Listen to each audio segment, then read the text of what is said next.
Welcome to Moonbase 2.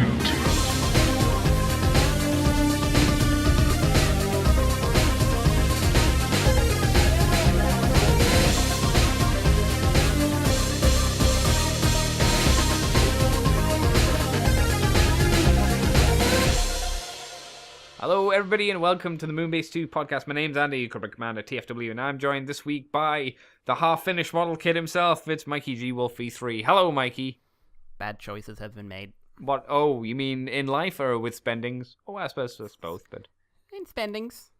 Bad There's choices been a lot and of, good well, choices. I sold something during the week. I can spend this. It's fine. It's fine. I haven't gone over. It's actually spent more than what I sold it for, but that's fine. Oh, no. That's That's the fine. worst. That's fine. I ended up paying for a few things that were waiting in the line, but that's fine. Like, yeah, I've made choices. I've also got 500 euros worth of stuff up on eBay at the moment. So That's not bad. So you sold like 3 things or yeah, something. so I'm just. I basically put it up because I want to get a couple of very specific things. Mm-hmm. Because I've got way too much stuff and there's plenty of stuff I'm not engaged with. So I'm like, right, I want to get this monster out. I want to get this figure out. I want to make a dent in some of the older list stuff. So 500 euros worth of stuff. If I sold half of it, I'd have enough. Sure, yeah. And then I just sort of started going like, oh, this is out now. Oh, I've hit the buy button. I didn't even look. I just sent Andy a message saying, look what I did. Yeah, that was it. No, literally, I was just scrolling down, just like, right, just checking prices, compare for stuff. I'm sorry, that's up there. Oh no, but that'll be. I'd be better off buying the box set if I ever decide to buy that, and just like, but you don't want anything else in the box, and by the time you get to it, it'll cost so much, and even if you sold them, you'd barely make your money back. Well, I mean. You need to justify this. I'm sorry, it's asking me for PayPal? Why is it asking me for PayPal? Oh no. Oh no. Oh no. You know, and I just said a screenshot to you and Chris and the same response of, oh Mikey, no. Yes. Okay, Chris did that as well. Okay. You know what's worse? It's the fact that most people do these mistakes while drunk. Neither you nor I have this excuse. True. We can't ever say that.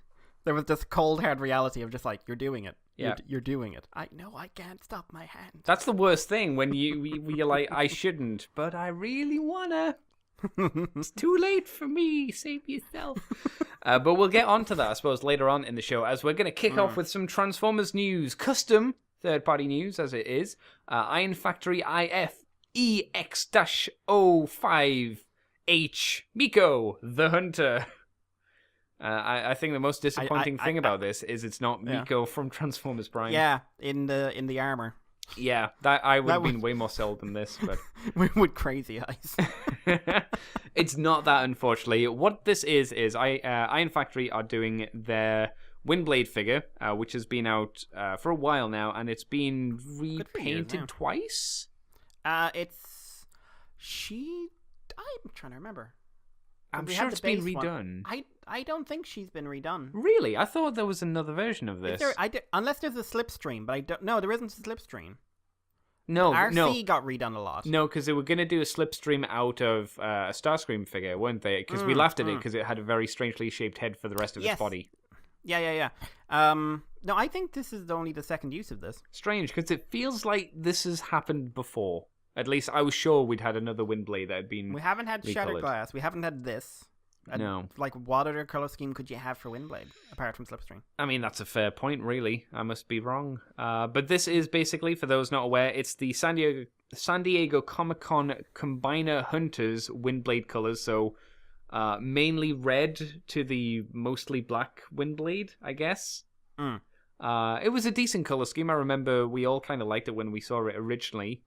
And this is on a much better figure because that San Diego Comic-Con exclusive was the original Generations Windblade figure, which had the really ugly face, if I recall.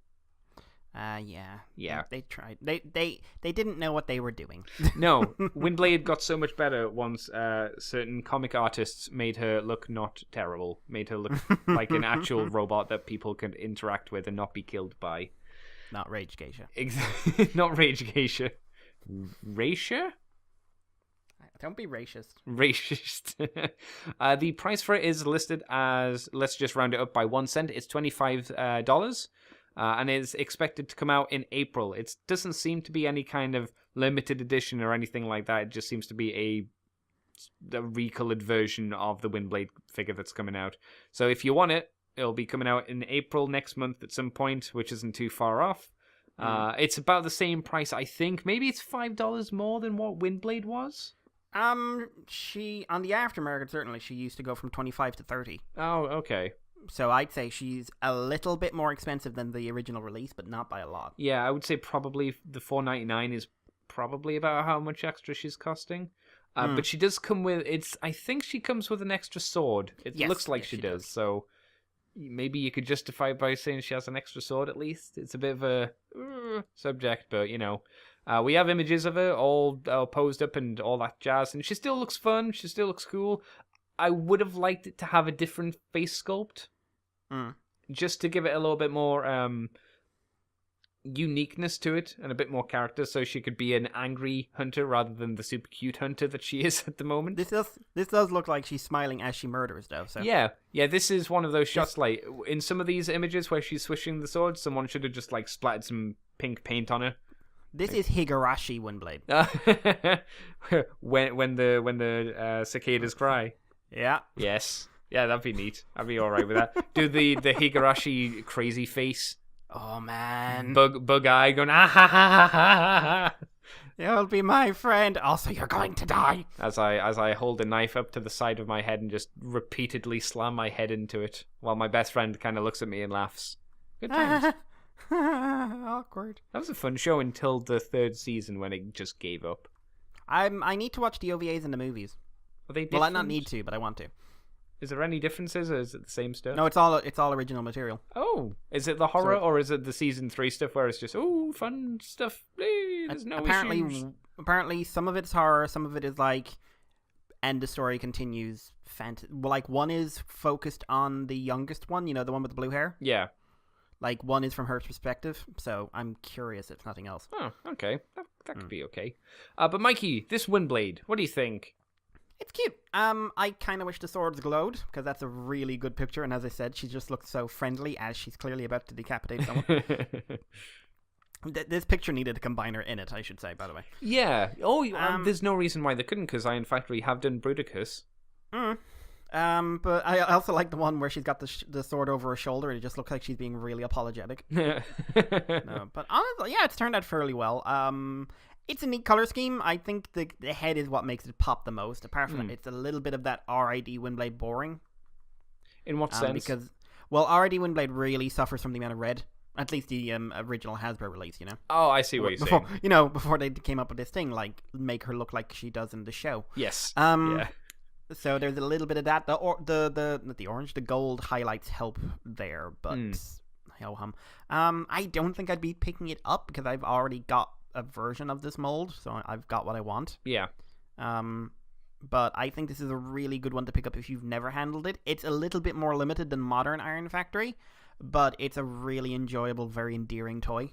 Have you noticed we haven't had any more little lady bots since RC in terms of molds? I mean, yeah, it's just, and like I said, I was surprised how little this one's been used. Yeah, I'm hoping Iron Factory will do at least another new female super cute one, because it's like I say, it's been a while since the RC came out, and yes, we've had the Elita one and the Nightbird versions of them, but it would be nice to get a new mold, especially like you say with a bit more of the updated Iron Factory design choices which they've done, because this one does suffer without the ankles tilting or anything like that, and a bit more articulation would be nice on the little ones. I still need to get a Scorponok as well from Iron Factory at some point, or Black Zarek.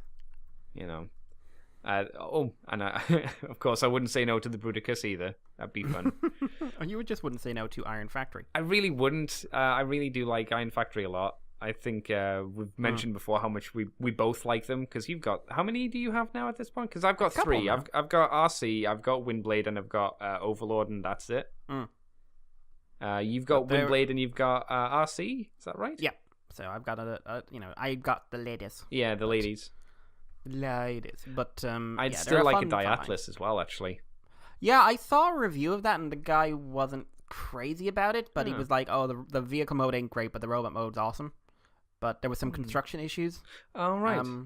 So I'm curious to see. I might check out other people's reviews because the guy is not exactly someone whose opinion I trust necessarily, but I he's kind of a good one for testing the waters of, well, is this something to look out for when I look at other people's reviews? Yeah, okay, that makes sense. So, well, I'll take us on to another bit of third-party news, Mr. Mikey, because that was quite quick. As Dream Factory's Transformers 2017 movie Bonecrusher has coloured prototype images. Now, apparently we talked about this, so this was talked about a while ago. I don't know about you, but I completely forgot about it, because I don't think we've heard from Dream Factory since they probably mentioned this figure. I didn't even remember this thing, so I was like, what? Yeah, no, this cool. is, yeah. It looks neat. It's Bonecrusher from the first movie. It's posable, it transforms, it does all that kind of stuff. He's big. He's a big boy. I think he's meant to be leader size. It doesn't give like full scale of like the exact scale of measurements or anything like that. But if you wanted a better Bonecrusher than the movie toy, the first movie toy, this might be for you, I suppose. How do you think he's turned out, Mikey? I can't take my eyes off the feet. Why's that? So, for anyone who doesn't remember, Bonecrusher didn't have feet. He had wheels, so he was roller skating. And obviously that's something that never ends well in Transformers toys. The way they've gotten around this is that he's got these big claw things. Now, I don't know if those are in the movie design. I think but they are. They come off the side, and they're adjustable, so he can, like, they basically act like ankles and ankle tilts and stuff like that, and it's a bit nuts. See, I would describe them not as claws, but as tiny toes. Just going the wrong way. Yeah, but I'm 80% sure that he had these weird claw things, because each iteration of Bonecrusher we've seen has had, and by that I mean the toys and stuff, have had these claws on his feet. He's also got the weird Minesweeper arm they added for the movie. Yes. Which is fun. And plus you can get an actual squatting man with a light box. Yes, the amazing image of a man taking a picture with his phone. I'm just like, did he know that was happening? Was he just like taking a picture and he just like his mates there with the camera? Way! Surprise! We do have some scale stuff. We see him with Leader Brawl and one of the deluxe barricades. Oh, right, okay. I must have missed that image. He's bigger than Brawl by the looks of it. Or at least taller. Okay. I think he looks decent. I mean, he looks like Bonecrusher, so it's kind of like you're going to have to decide how you feel on that, but I think he's turned out fairly well. What about you? Yeah, he's fairly dense as well. He's a thick toy. I like the fact he seems to have hydraulic bits. Like if you look at the Minesweeper arm, it's got a metallic-looking cylinder. So when you move that crane arm, it looks like it'll do pretend hydraulic pressure, which is kind of fun. If you're a movie enthusiast, this is probably a really good thing for you. Because this, as far as I'm aware, they didn't show anything fancy for... we have seen we haven't seen Bonecrusher for the new line, have we, for our Studio Series? No Bonecrusher. No, so this might be a good substitute because it looks like Bonecrusher and it probably will fit in with the rest of the stuff. Maybe, I guess. Good for them, though. Looks neat. Won't be for us, but hey, that's all good for the movie peeps who love some movie stuff. Mikey, do you want to take us on to the next bit of news, please?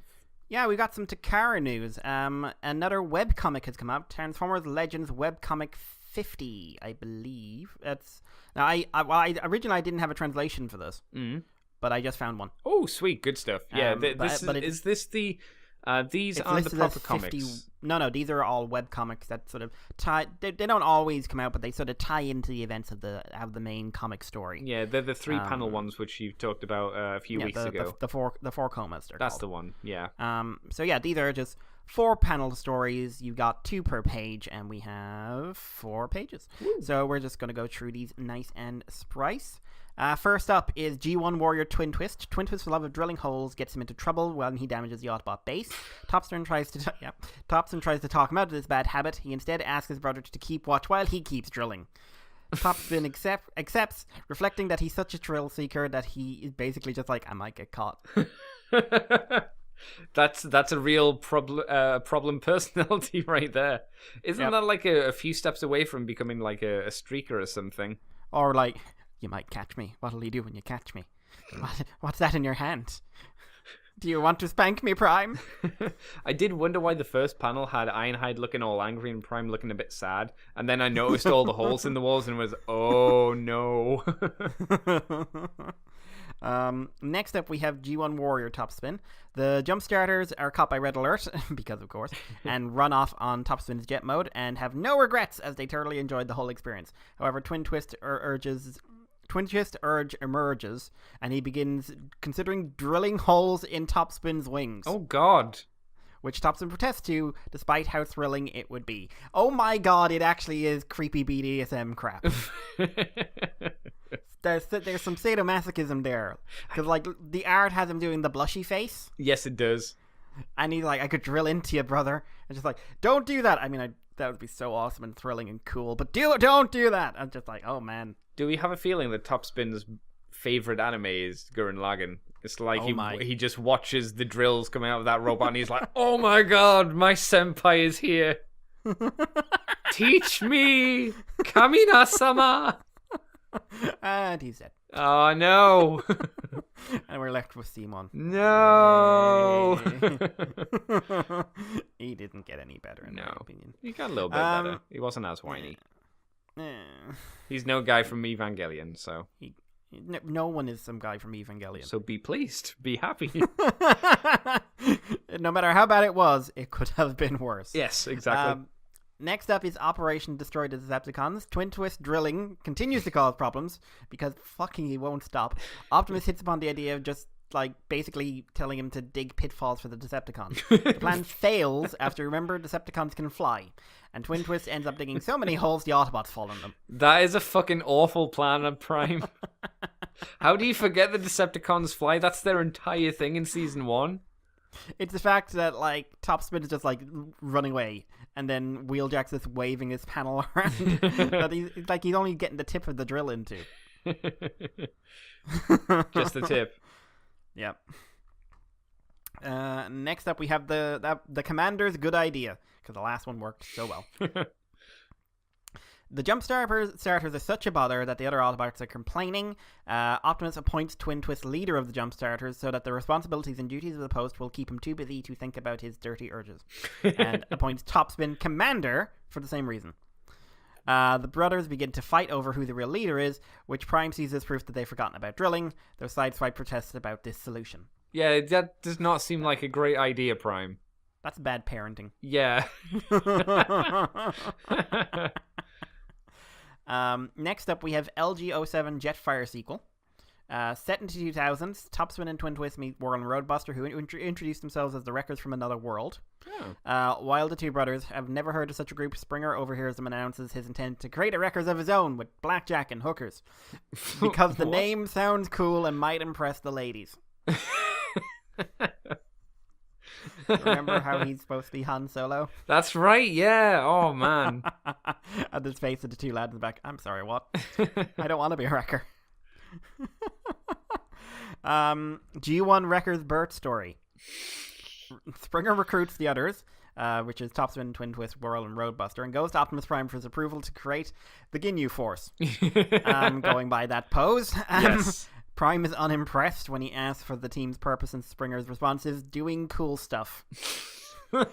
He only approves of the Wreckers on the condition that they're responsible for cleaning the area around Mount St. Hilary, which Springer finds so boring and uncool he leaves Autobot City and also his teammates because he is a dick.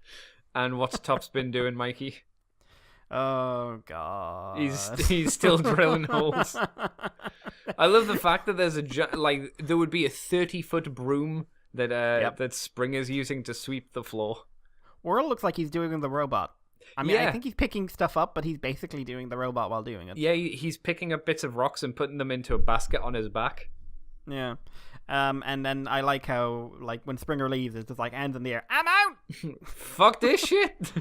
I'm out, bitches! Next up, the LG Springer sequel. In the 2030s, Springer returns from the Legends world in his new body, impressing the Jumpstarters who assume he's now ready to confess his love for RC. Oh. He argued that he's already been turned down, but Whirls tells him that was a different RC. That was the RC from the Legends comic, and not that's the Legends World RC and not the regular RC. Confusing. Yeah. Legends Japanese continuity is confusing. And the records push him over to RC, where he begins to stammer a confession. How it goes is a story for another day. Oh. Well, it must have gone well, right? Because she is the G1 looks world. confused. She does. She's like, what? So I need to go back and check the old Springer comic to see if he gets dumped. He must do. He must. Final story, Twintwist prologue. Sometime later, the Wreckers receive a message from Alpha Trion informing them that the Legends world is under attack by Windblade and the Mutant Target Masters, back when Windblade went a bit nuts. And given their... Actually, no, that's up to date with Windblade going a bit nuts. That's right. She left with, what's-his-face to save the world. That's right, yeah. And after... Wasn't she like a drone or something at the start? Like there's so much continuity in these. Like, I need them open and being able to read them in English. She left because she was afraid that she'd turn on everybody, if I remember, at the end of her comic.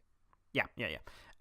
Given their connections to the dimension, Springer, Whirl, and Roadbuster are ready to head out and defend it, but are surprised when the Jumpstarters ask to come along as well. They explain why they feel obliged to help. The two brothers must reveal a well-kept secret. They too were created in the Legends world. What? Da-na-na! Is that actually true?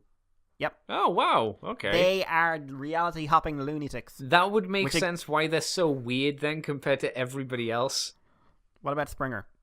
Will Springer's Han Solo? But yeah, so... because I think from the one panel I've seen from the Twintwist comic, Windblade's in it. Oh. So I'm assuming that this is set after and like Windblade is actually being controlled. Oh, yeah, that would make sense. Yeah. But that was fun. Yes, they're always... yeah, this is fun. This is good stuff. I like the panel where Springer's telling them, no, you're not telling RC. And he's like, yeah, charming. Fuck you! I think my favorite panel was the Springer thumbs up. Oh, yeah. Yeah! No, I'm sorry. The Ginyu Force panel is the best panel. That's pretty good as well. It's like Optimus needs a sweat drop. This guy is not your Nick Roche Springer. No, he's not. This guy likes his life. He's having a good time. He's actually, you know who he's way more Hot Rod from or Rodimus from Lost Light at the moment. Yeah. He's a lot more like that, but it kind of works because he's in a universe that has no stakes. He backflips into every room. Oh dear. I'll take the next one as well, just because it's really quick. And that is Takara Tomy have a Supreme Commander Coaster Prize Campaign. Oh. Which is coasters for your drinks, of course. This is a special prize. Their Supreme Commander Coaster gift campaign is set to offer coasters commemorating the 5 Generation 1 shows through a variety of outlets. Each coaster shows the respective Autobot Supreme Commander from the series, alongside one of the other robots who transform into the leader. Each one is available with a purchase of 1,000 yen on Transformers merchandise at participating stores. First one is Fight! Super Robot Life Transformers Generation 1. We have Optimus and Orion, which I think looks pretty good. Yeah. Looks kind of Guido-Guidi. I don't think it is. No, it's not. If you look, it says illustrated by Hidetsugi Yoshika, I think it says. But you see what I mean about it? It's kind of his style. Kind of, like, there's elements. I wonder if there'd be inspiration. I'm actually surprised that Orion Pax is included in it, to be honest, because usually when you think about G1, who the fuck's Orion Pax? Well, I mean, if they're going with the idea of upgrades and stuff, he's really your only option for this. Pretty much. Next up, Transformers 2010, Generation 1, Season 3, Rodimus and Hot Rod. The first one is available at Cybertron satellite stores from 31st of March 2018. This one, Josh and Kids Land from 31st of March 2018, and the art is by Kazumasa Yasukuni. I think for this week's podcast image, I'm going to get that Hot Rod, replace the Matrix, and put a cake there. Nice. Next up, we have the Headmasters, Fortress and Fortress Maximus, available at Takara Tomy Mall, pre-orders opening 24th of March and shipping 31st. And that art is by the one, the only, the beautiful, the Hayato Sakamoto's. Woo! Do you know why Fort Max is screaming? Because of bums. I don't know. Because he's looking at Fortress and going, "You should be my head!" What's happening? Who are you? Why do you have a very odd fan? Next up, we have Chojin, Master Force, God Jinra, and God Bomber availability to be announced. That's kind of a boring piece, but it is. I'm surprised, right? They went with. I would have gone with Jinrai. And God Jinrai. Yeah, I suppose they don't want to have. Oh well, they did it with Rodimus, so. And they did it with Optimus. Yeah. Like I get it. Like, oh, it's an upgrade bot, but if you're going with the idea of starting off as one, becoming another, and that's like your overriding theme. I kind of would have expected Jinrai, or maybe the base Super Jinrai body or something like that. Especially since God Bomber is such a non-entity in Master Force. Well, he's not even a thing. He's a guy people drive. Yeah. He does have sentience, though. Yeah, true. Does he? Yeah. I don't remember that. Yeah, the kids aren't always in him when he pilots stuff. I always thought that was just like autopilot, not Japanese autopilot. It seems like it had. It seemed to suggest he could feel Jinrai's feelings and stuff. Just like he could feel Jinrai feelings, or it's one of those things where the Gundams were the Gundam, Sandrock opens up, your man leaves him and they go, do you want me to live? And then it blows up. I think it might a little bit more than that, but not too much more. I'm not, because I remember seeing that and going like, but he's not alive, and I was 12. Yeah. And I was just like, but Sandrock's not alive. And I spent like weeks going like, hang on, are the Gundams alive? Can you have sentient robots? Is that a thing? In the Gundam universe, who knows? Especially when you look at the original universe about all those people floating in space and whatnot. Don't even get me started. But that's also by Kazumasa Yasukuni, and I probably murdered his name the second time around. And the last one is, of course, from Transformers Victory Saber and Victory Leo, available to be announced. And that art is by Hayato Sakamoto. Which you couldn't really have told if you couldn't see Victory Leo's face. Yes. Which has an expression that Victory Leo never bore. No. And that's a very Sakamoto expression, I would say. Which is again, nice. Kind of surprised it's not base Star Saber.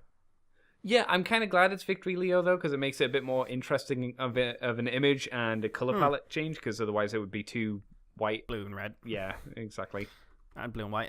But I like these. Like, I would buy these in a shop. I would not enter gift campaigns to get them, but I would buy these for, I would buy a pack of these in a shop. Yeah, if they weren't too difficult to get, I certainly wouldn't say no to them, because I think they'd look quite nice, like maybe in a picture frame hanging up on a wall somewhere, because I wouldn't use them as an actual coffee coaster.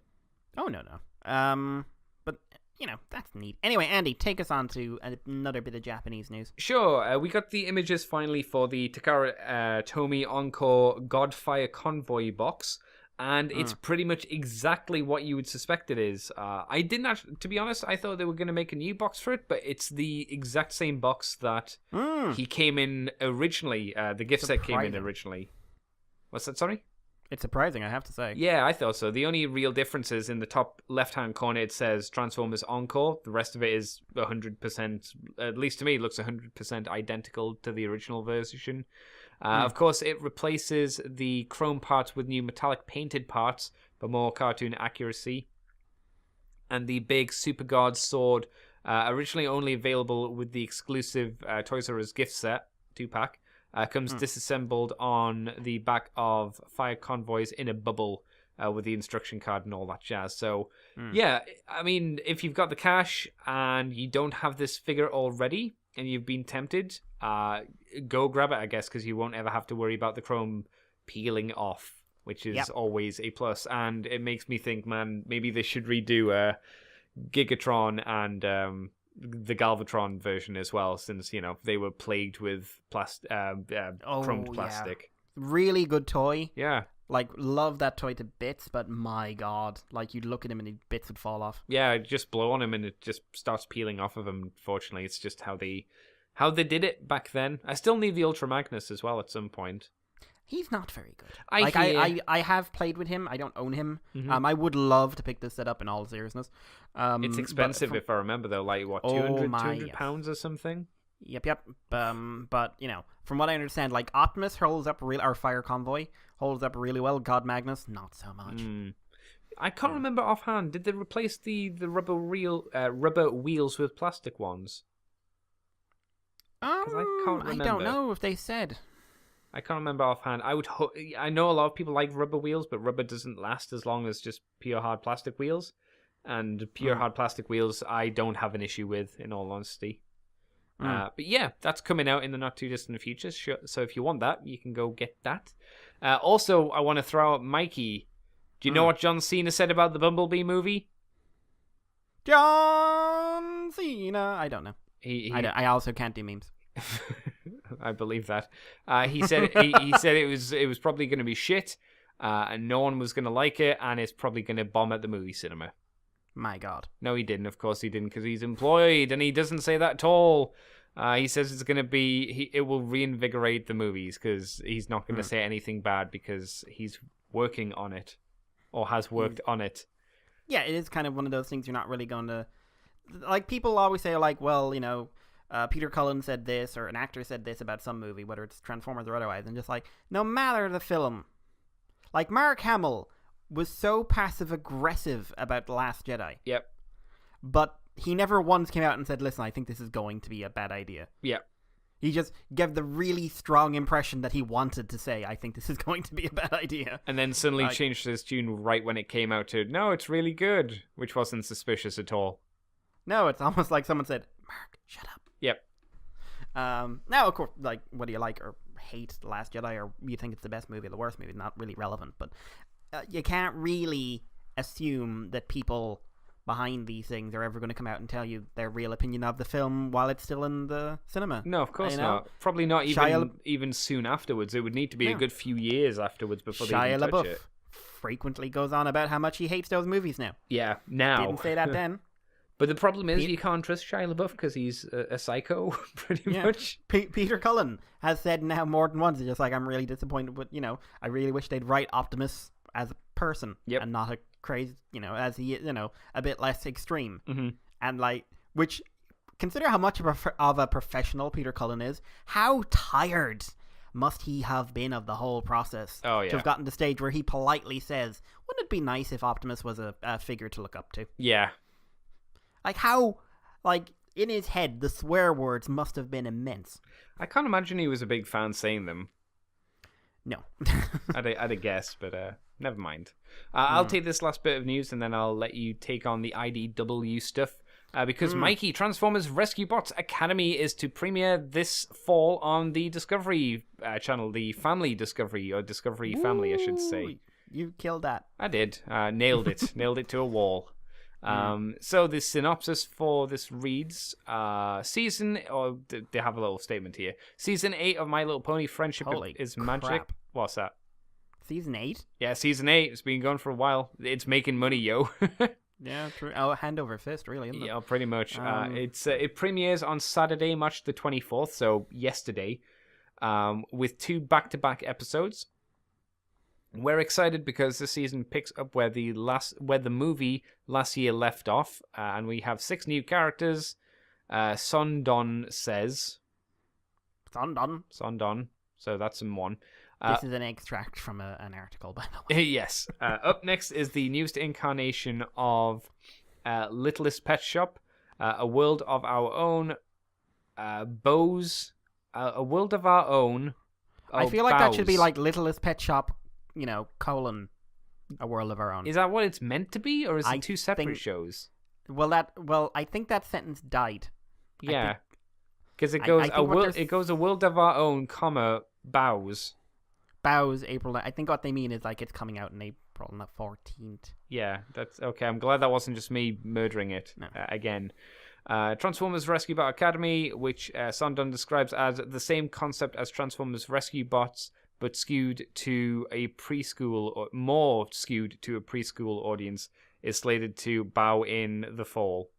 I'd like to go back half a second. Okay. Skewed more towards the preschool audience. Maybe this, Mikey, is because we didn't watch the show, because we said quite clearly it wasn't for us, but it felt pretty preschool. I don't know what else you can do apart from the Transformers learn about numbers. Wasn't that like the entire point? It was for the really young kids. Yeah. So the only thing I can imagine they're doing at school is literally learning maths and the alphabet, which kind of encroaches onto Sesame Street, and why would he even bother? Hotshot presents Learn How to Be a Good Friend. Hot tips. That he doesn't Hot know Shots, how hot to. Tips.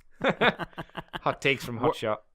Oh my god. Yeah. Like, So, yeah, if you're interested in this, it's going to be coming up fairly soon, April 14th, so next month, which isn't too no, far fall, away. fall. Oh, April fall, 14th sorry. is the Littlest Pet Shop. That's right. Yeah, so we're World still of a bit our own, away.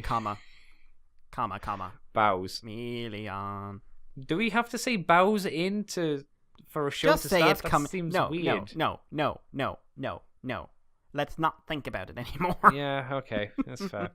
It's coming though, so that's good. A few people I know will probably be quite jazzed to hear this. Won't be Ain't for it us again, but maybe it'll be fun. It'll be weird if it's not set on Cybertron. If these are like preschool robots learning about things, if it's set on Earth, unless they're all like war orphans. Will be a bit odd. Yeah. Imagine if it's still set in the Prime universe. They would literally be war orphans. Probably. God. Yeah. Well, there you go. Mikey, tell us of IDW. Yeah, IDW had two kind of big reveals during the week. First off, we had our first full shot of Alex Milne's design for IDW Unicron, colored by Tom Cheng, I believe his name was. And it is a picture of Unicron in robot mode holding the Earth. That is probably fine. That's nothing. No, your gravity's fine. Your atmosphere is fine. Everyone on that part of the planet is fine. Like, don't worry if you're in, some of South America and Africa. You're fine. Like, up at the top, Ireland and England, just like, safe. Nailed it. So yeah, that's fine. That's like that is last night levels of it's fine. He's big as well. Like if his hand is grabbing a good portion of the planet, like just imagine if the Earth was a basketball. Yeah, this is not the movie thing where the movie the Earth is Unicron. This is like the Earth is Unicron was eaten by a few other Unicrons. I mean, has there ever been a Unicron this big before? Because he's only ever been about the same size as Cybertron. Yeah, and Cybertron's smaller. A moon size, right? I mean, yeah, like Prime Unicron would presumably have been bigger than the Earth. Yes. Because he was the Earth, but on the other hand, he was the core of the Earth. So he could have been any size. But this thing is monstrous. Yeah. The wings, Unicron's wings are made up of debris almost that are floating in place. I like that. That's pretty neat. Yeah, I like that a lot. He has all the points. Yes, and all of the lights as well. Yeah. He's got he's got like the Unicron horns, and then he's got these two almost Armada-esque chest horns coming out. Oh yeah. Big glowing reactor that looks very much like a mount. Yes, it actually reminded me of the Armada gun from the toy, if you remember that. He's holding something as well in his right hand. Oh my god, that's Cybertron. He ripped the top off of Cybertron. Oh yeah. I think I can see a couple of cities and stuff, but... Oh, yeah. Like, if you look around, there's little bits floating here and there. I think that's supposed to be like he's already gone through Cybertron. Alright, okay. No. And he's got big, chunky feet. Yeah, he does. Chunky. He is very spiky.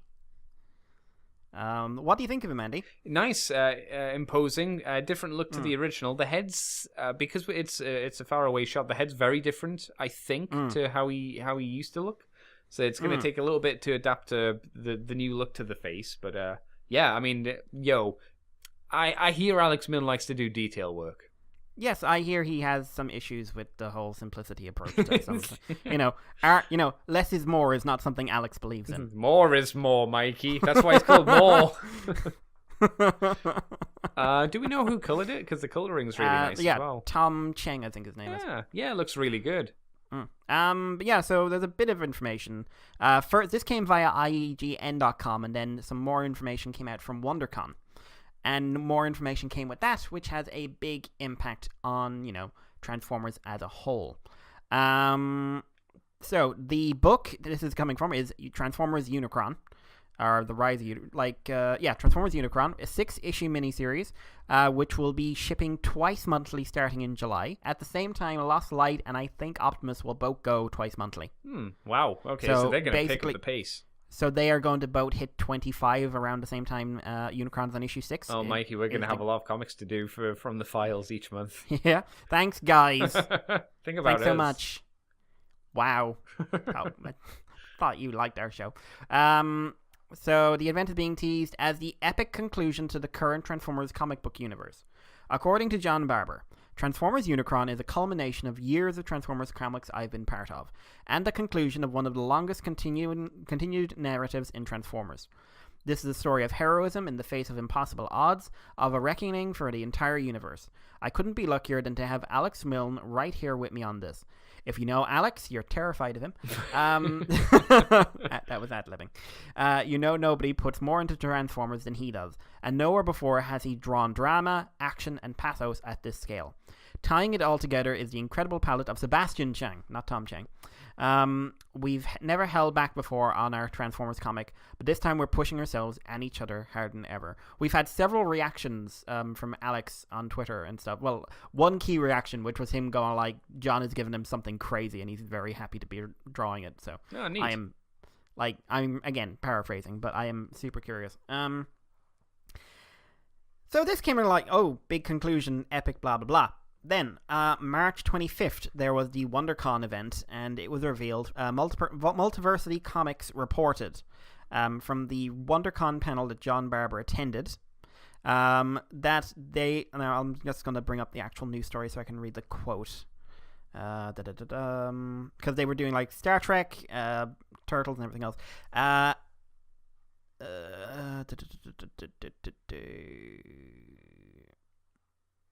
Barber candidly spoke about how he and other creatives at the Transformer Hasbro books, including Lost Light writer James Roberts, decided to pull the trigger on the universe, giving it a finale that readers could not have experienced somewhere like Marvel Comics.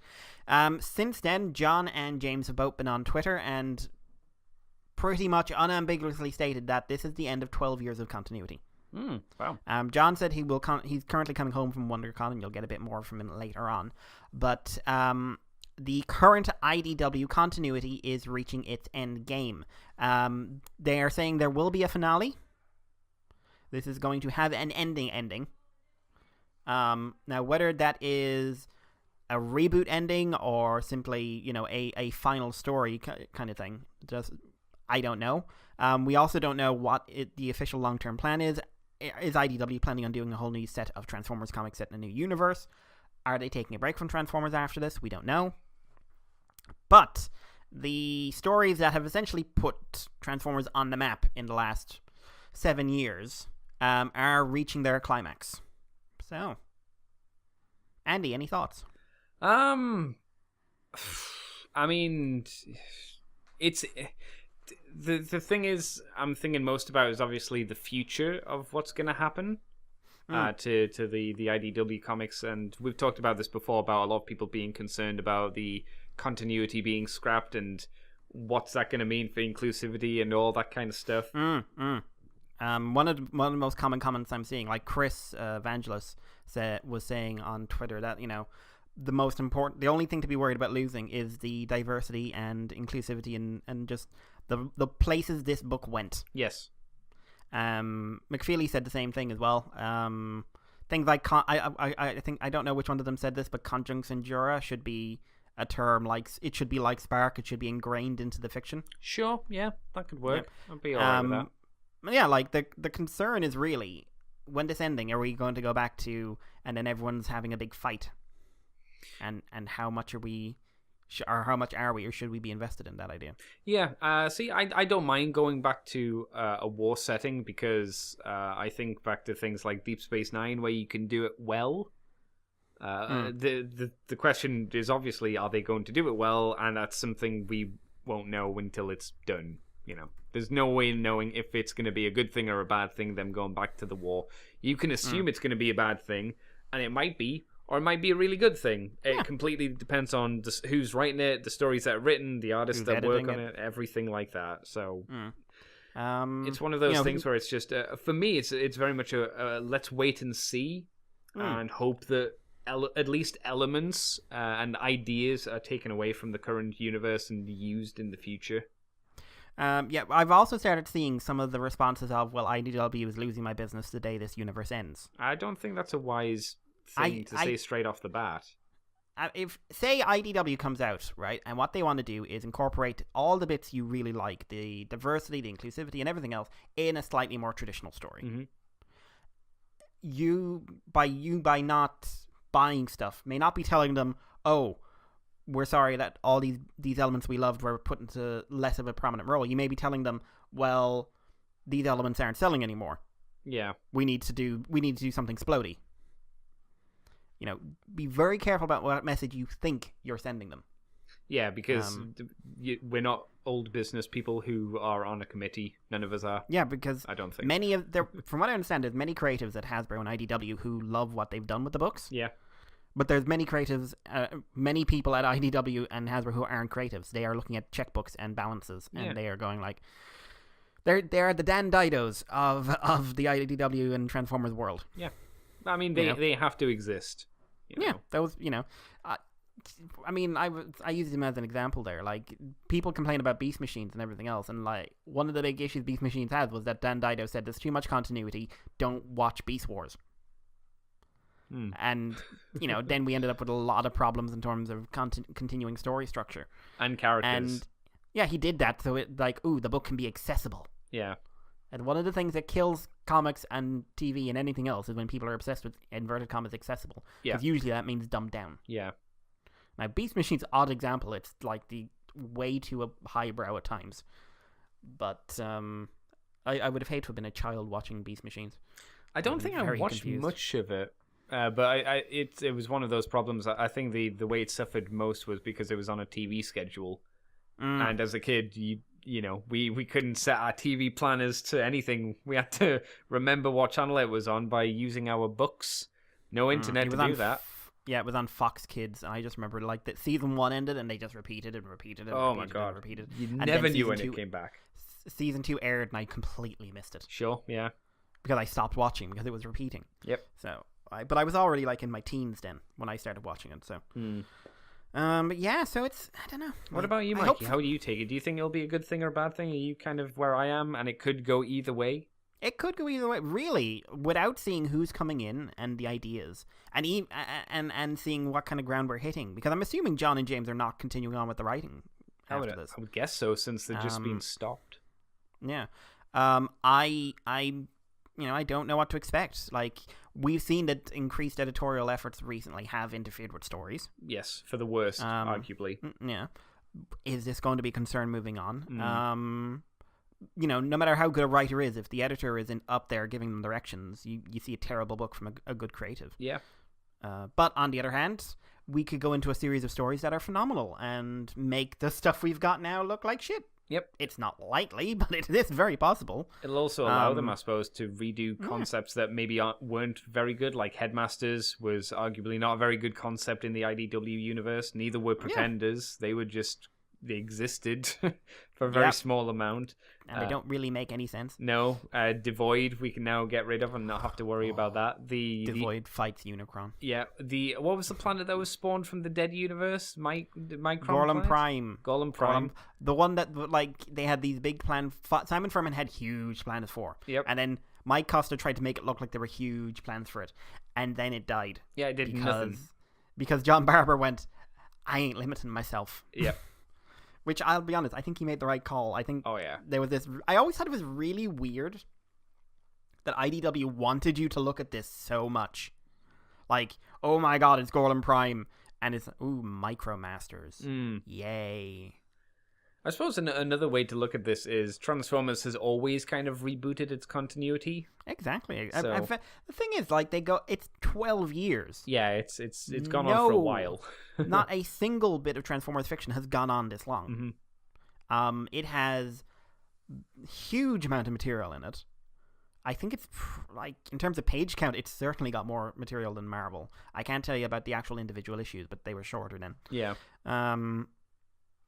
It's gone on for a very, very long time. And, I mean, the only way it could continue going is if we got into a Marvel DC attitude of stories continue along their merry way, writers come and go, events come in to act as cutoff points for each story, and then a new one starts off. Yeah.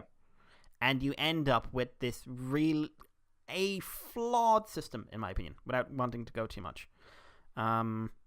So maybe, I mean, I again, quoting Chris, he it's very rare to get a good finale. Like, something that is intended to be a finale story. Like, this is how it ended. Not hopefully it won't be this is how it ended, and then it all, everyone died, and then it all got rebooted. Like, if this is, we are doing a finale story where at the end we will have someone and someone looking into the middle distance thinking about what the events were, I don't think that's a bad thing. I mean, having a real cap on the IDW universe where you can say it started this way and it ended, and you can go to people like, start collecting, read everything. There's ways of getting every issue relatively easily, and you will have a complete story from beginning to end. Like, that is rare. It hasn't happened in Transformers, like, to a real level since bloody Marvel. So, I don't know. Like, I can't say I want the creative teams to go away, but I can't say, like, we can't assume that whoever comes in is going to be shit, and whatever happens next is going to be shit. Because that's what people did when Dreamwave switched to IDW. Because, where were my puffy robots? My lovely, lovely puffy robots. I don't know. Anyway, I'm rambling. So we're gonna keep our eye on this one. Hopefully we'll have a bit more information about Unicron. The Free Comic Book Day issue is coming fast, so get ready for that. Yeah, Andy, take us on to I thought this saga was done. Yeah, I'd say we're coming right back around once more for Toys R Us. Cue the music. As we're learning that potentially there might be... I hate this title for this fucking story. I just read it. It says, Light Hour, Darkest Hour. Profuse vomiting engages. KB Toys to reopen. One shall stand, one shall fall. Fuck off. Never forget. KB Toys was a store in America that, if I recall, was bought up by Toys R Us in its dying day. And basically, it went through the same thing from what I heard. Oh, is that the story? The sort of vulture fund effect. Okay. Well, it seems like the dead corpse is now sprouting a new baby, or regurgitating an old chewed up piece of food, like John Voight from that Python movie, Anaconda. As it's coming back, maybe. So it doesn't really make a huge amount of differences for us here in the UK, since KB Toys was never a thing here, but it could lead... Unless they, buy Toys R Us over here and go, we are now UK KB. Yeah, that could... Oh my god. That could UK KB. That's terrible. KB UK. Coke. The business plan would follow a stick to the formula of, and this is what they have a quote as, bring back the experiences we loved as children, as a child, just as you remember them, which doesn't sound like anything to me. Yeah, I was listening to TFW today, and they were talking about this, because the group is Strategic Marketing Marks LLC, and apparently they've been planning to do this for a while. All right. And Seth found their website. It's a bit odd. How so? retrodepartmentstores.com. Oh, okay. And I'm on it now. Yeah. We're building a really cool experience that encompasses choice, selection, and service for everyday shopping, something we believe has been lost for years. And they have loads of American shop names. So this is the website is Retro Department Stores. The company is Strategic Marks LLC. All the information about KB Toys is coming from their LinkedIn page. So they're saying, I think they were trying to contact people who were saying, if you work at Toys R Us and you're, contact us, let us know. We'll be looking for staff. Right. So the About page. We've heard it countless times before. Remember the good old days when it was a treat to shop in our local department store? We miss those details, such as Joseph Magnum's Wolves Den. What? I don't know, maybe they had wolves running a shop. Jordan Marsh's delicious blueberry muffins and the Garden State tea rooms. What about the salesperson who knew what you looked like and would always put items aside for you? They don't exist even when they do know what they look like, because people are dicks. Now, through retrodepartmentstores.com and later retrofashionmall.com, we brought back some of the greatest department stores of the 20th century, including Joseph Magnum, what? Two of them. Foley's, Bullock's, May, Robinson's, May. What? I don't know. Jordan Marsh, Banberger, and many more. This site is only the beginning. You'll see even more selection within each store over on the coming months as a nostalgic virtual mall. The next phase is to branch out with unique accessories at the small boutiques, followed by exclusive apparel created by up-and-coming designers, culminating later with actual brick-and-mortar stores throughout the United States, stocked with full line of localized products. So this is part of some sort of magnum opus of reviving dead shops. Weird. Right. And they have a list of some of the stuff over in the side, and it's worrisome. Okay, how so? So we'll go with the first one, Joseph Magnum. Welcome to Joseph Magnum's, a new addition to the retro fashion mall. You can buy a t-shirt with the words Joseph Magnum on it. Cool. You can buy Farts Candy, 1 pound bulk, sour watermelon. Okay. You can buy David's Signature Beyond Gourmet Jelly Beans Black Cherry. This is, by the way, for that, $160. You can buy an Astropot's Hat Green. You can buy more David's Signature. Farts Candy, Fruity Farts Mix. For Jordan Marsh, we have a Jordan Marsh t-shirt. We have more farting. We have a lot of fart candy and a lot of hats. Moving through, you can get a Foley's t-shirt. I remember Foley's. I heard of them. And more stuff. Basically, you can buy slight variations on a theme, different colored hats, and t-shirts with the name of the shop that you aren't shopping at anymore. I don't know why. I mean, I'm not a business person. I don't know business. I don't even know how to make money in any concept. But something about the layout of this thing is setting off alarm bells. I don't know. Like, they were saying, eventually we want to be brick and mortar. But also, you notice something missing. No KB toys on this. That's true, yeah. So, I don't know. Like, I'm not saying this is a scam or anything, but I'm saying these guys may be going a little bit beyond their reach of, hey, we own a couple of brands, let's make some t-shirts. I guess there's something to keep an eye out for, though, if you're inclined to really feel the need to have a toy store in your area to keep things competitive, I guess. I don't know. There's also, Mikey, a campaign to save Toys R Us. That's beginning. That's an article you sent me earlier today. Yeah, this is getting weirder. Yeah, tell me about that. So, this was announced on the LA Times, detailing an effort to save the majority of Toys R Us stores in the US, spearheaded by MGA Entertainment CEO and majority owner Isaac Larian. So these guys are known for a variety of toy brands, including Bratz. The businessman is leading an effort to save over half of the Toys R Us locations by pledging $200 million and trying to raise the rest of the $800 million needed through a crowdfunding effort. I'm very hopeful about salvaging hundreds of stores, Larian said. I am more than 85% to 90% sure that I can get the buyout funded. Saving at least part of Toys R Us operations would not only benefit Larian's company, which noted it was not financially involved in Larian's efforts, but also rival toy makers such as El Segundo-based Mattel Inc., Hasbro Inc., and several others. People say that if there are no Toys R Us, another retailer would pick up the slack, like KB Toys with their farting candy. I don't think so, because they don't have the room, Larian said. Major retailers with large toy departments such as Walmart and Target carry about 3,000 fewer items on shelves than Toys R Us, says Jim Silver, editor-in-chief of toy sale site ttpm.com. So that came up, and I was like, okay, how is this going to be one of those business things we don't hear about it again?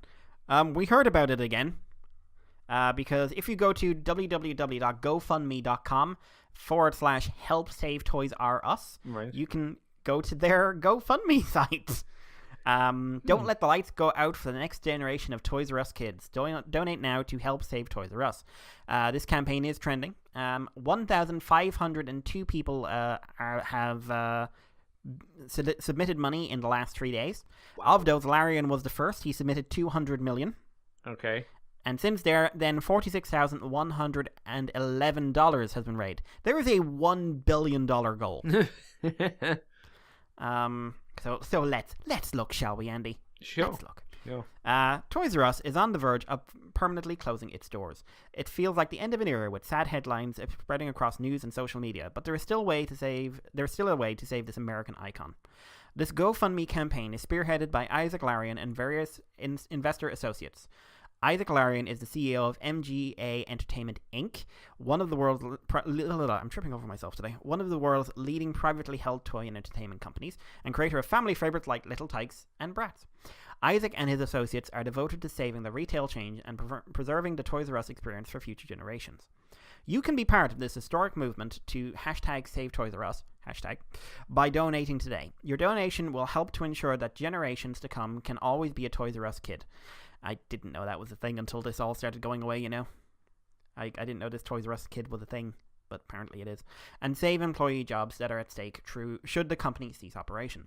The deadline for reaching the $1 billion... Oh my god. The deadline for reaching the $1 billion goal is Memorial Day, May 28th. So we have just under 3 months. Well, no, more like 2.5. The funds collected through this campaign would be used in the formulation of a bid to acquire some Toys R Us assets through the bankruptcy process. This is not a charitable donation, and certain donor disclosures apply. Please read, this is not a charity thing, blah, blah, blah. So, Andy, obviously, GoFundMe, it's kind of like a Kickstarter, and that means you get rewards. Yay. So, for a $5 to $49 pledge, you get a Save Toys R Us bumper sticker. Oh, shit. For $50 to $99 pledge, you get the bumper sticker and a special edition Num Noms TM1. I don't know what a Num Nom is. No, me neither. If anyone knows what a Num Nom is, like, Twitter us. Not actually kidding, I have no idea. For a $100 to $500 pledge, you get the bumper sticker, pin. Oh, is that what it is? A Num Nom is a pin. Okay. Sure. Okay. Call it a fucking pin then, not a Num Nom. And then you get a Save Toys R Us special edition LOL surprise. What's that? Well, going by the next one, I think it's a magnet. But for how much though? $500 for a magnet, I'm assuming a bumper this is sticker like and pin. This is. I don't know. I'm assuming this is like, hey, if you're an investor and you're putting forward $500, here's something like you're investing for reasons beyond you want to. You're investing because you think you're going to own a share of the company or something like that. Is that what this is? Because from what you said, it didn't sound like they were talking no, about it any doesn't. shares. I feel like there should be something like you will own X number of shares of the company. Yeah, currently it sounds like we offer more for $2. $500 to $1,000, you get the bumper sticker, a pin, a magnet, and a customized Save Toys R Us special edition Little Tykes Cozy Coupe. I don't know what that is. I'm assuming it's like a little electronic car thing. Cool. $1,000 to $5,000, you get all of those. No, you don't get the coupe. Oh. You get a I'll always, all capitals, be a Toys R Us kid t-shirt and a Little Tykes Build a House. I want the coupe. Jesus. Give me the fucking coupe. $5,000 to $10,000, you get the t-shirt and you don't get a Build a House. This time you get a Little Tykes Super Slam and Dunk. I don't know what Should I not be getting the Build a House, the coupe, and the Super Slam and Dunk? For that much money, Mikey, I think you're asking for a bit too much, Mikey. Come on, Toys R Us is in debt here. $10,000 to $25,000. You get the pin, magnet, bumper sticker, t-shirt, an invite to a local Toys R Us reopening block party. Okay, that's okay. Like, I would have put that for a bit less than 25 grand. Well, and what do you do with this party though? What are you gonna get at this party for like 25 grand? Strippers, Andy, the most high-priced strippers. I hope so. And a Little Tykes background makeover. I don't know what that means either. It sounds fucking lewd. Did they take out your lawn and just like replace it with toys? Because I mean that would cost a fair bit. Yeah. I don't want that though. Who wants that? I don't want a playground in my house. I want children to go home. $25,000 to $50,000. Bumpers. I love how bumper sticker, pin, and magnet are the localized thing. They are the key. They are the linchpins. You get a t-shirt, an invite to the block party.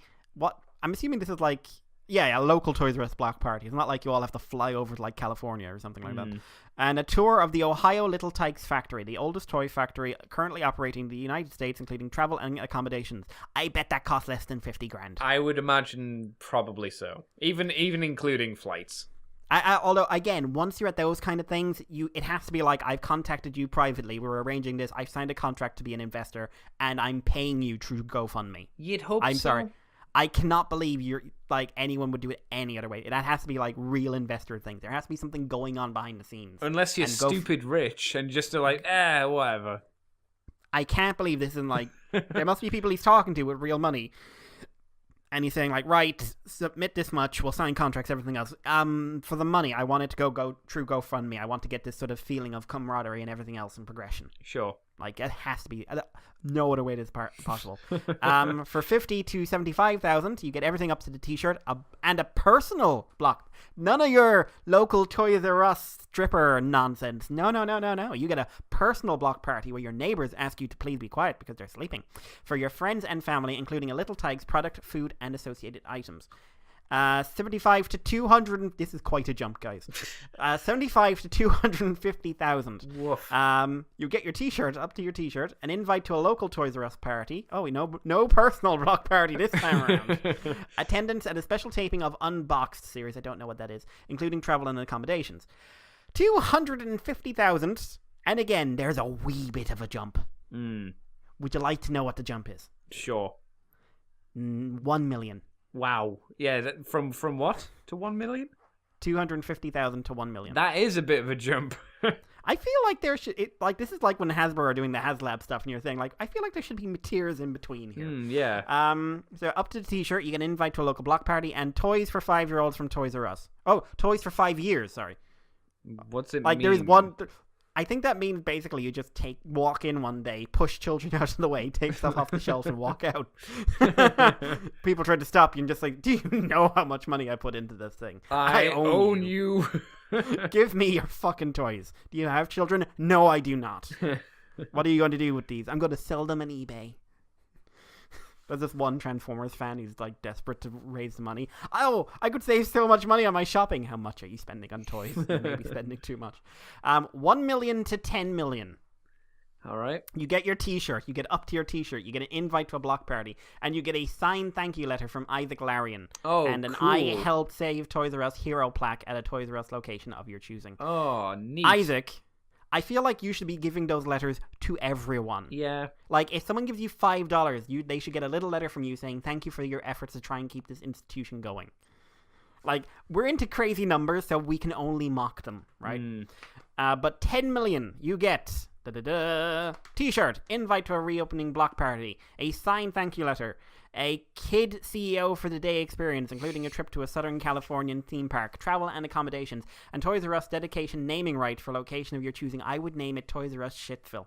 And Toys for Life from Toys R Us. So literally, you can just take the entire shop and kill them. There's terms and conditions. How to donate. Maximum donation we accept online is through GoFundMe is 50,000. Oh wow! Donations Only. Donations from more than 50,000 will be accepted via wire transfer. Donate online in lieu of charging a platform fee. GoFundMe. Blah blah. Frequently asked questions. Right. How is MGA involved? MGA Entertainment is not involved. Isaac Larian of the CEO and various other investors have pledged over 200 million themselves. Okay. How is Isaac Larian involved? He is leading a group of investors. How will contributions be used? Donations will be used in the formulation of a bid to acquire all or some of Toys R Us's assets through the bankruptcy process. What happens if we don't meet your goal? If your donation is not used to achieve the purpose of Toys R Us in some form, it will be returned to you. When will I receive my pledge reward? You won't. It's all lies. If I contribute more than once, will I receive multiple rewards? Yes. If you contribute more than once, you will get multiple block parties at your house. If you have any questions, go to donate@savetoysrus.com. They also had one update that had something in it I wanted to read out. Because it was like Isaac was giving an opinion on like how important it is to reach the end goal. You can be part of history. Deadline is 1 billion funds collected through the campaign, not a charitable donation, please. No. Yeah. In one of them, he said that he wasn't actually. He thinks he can still save the place even if they don't get the GoFundMe, even if they don't hit their 1 billion thing in a month and a half or 2 months or whatever it is. Open. There we go. Yeah. He was just saying like, he's very confident, regardless of the outcome of the GoFundMe, he will raise the necessary money through his network. So this is like, I don't know, maybe give him a safety net. Like, I mean, they've raised a good few thousand in 3 days. Somehow. Like, I don't know. Like, obviously, when you're into those kind of numbers, you're in dealing with people who handle huge, vast collections of money and don't really want what they want from their returns is I want a return. Yeah. I don't want a reward. I want a return. So I'm assuming like they're going like, oh, I'm pledging 1 million, but I really wanted that T-shirt, guys. It's limited edition. Yeah. Oh man, I'm a hero. Again, there was just one guy who just wanted to basically push children over in a shop. What are you doing? I own this place. I own all these places. Give me that toy. But Timmy just took it off the shelf. Give it to me, Timmy. Why? Toys for life, Timmy. Toys for life. Walks off. I'm taking Timmy too. He's in the shop. I will play with him. I don't want to play with you. You're playing, Timmy. Then on eBay you go. Andy. Yes. This is fucking weird. It is, like you say, unless they're getting stock or something for a return, I don't see what the purpose is in this. You know what would have helped? Yeah. For the company not to get into this situation beforehand? Yeah, it's almost like they shouldn't have taken on a bunch of debt in a broken system. Yeah. That would have been nice. But what I don't get is, like, obviously the real money will be coming from other investors and everything else who see a business opportunity here. Sure. Right? Why would you want to add, like, public crowdfunding to that? Maybe they'll be able to scam, like, $5 off of Jimmy No Name.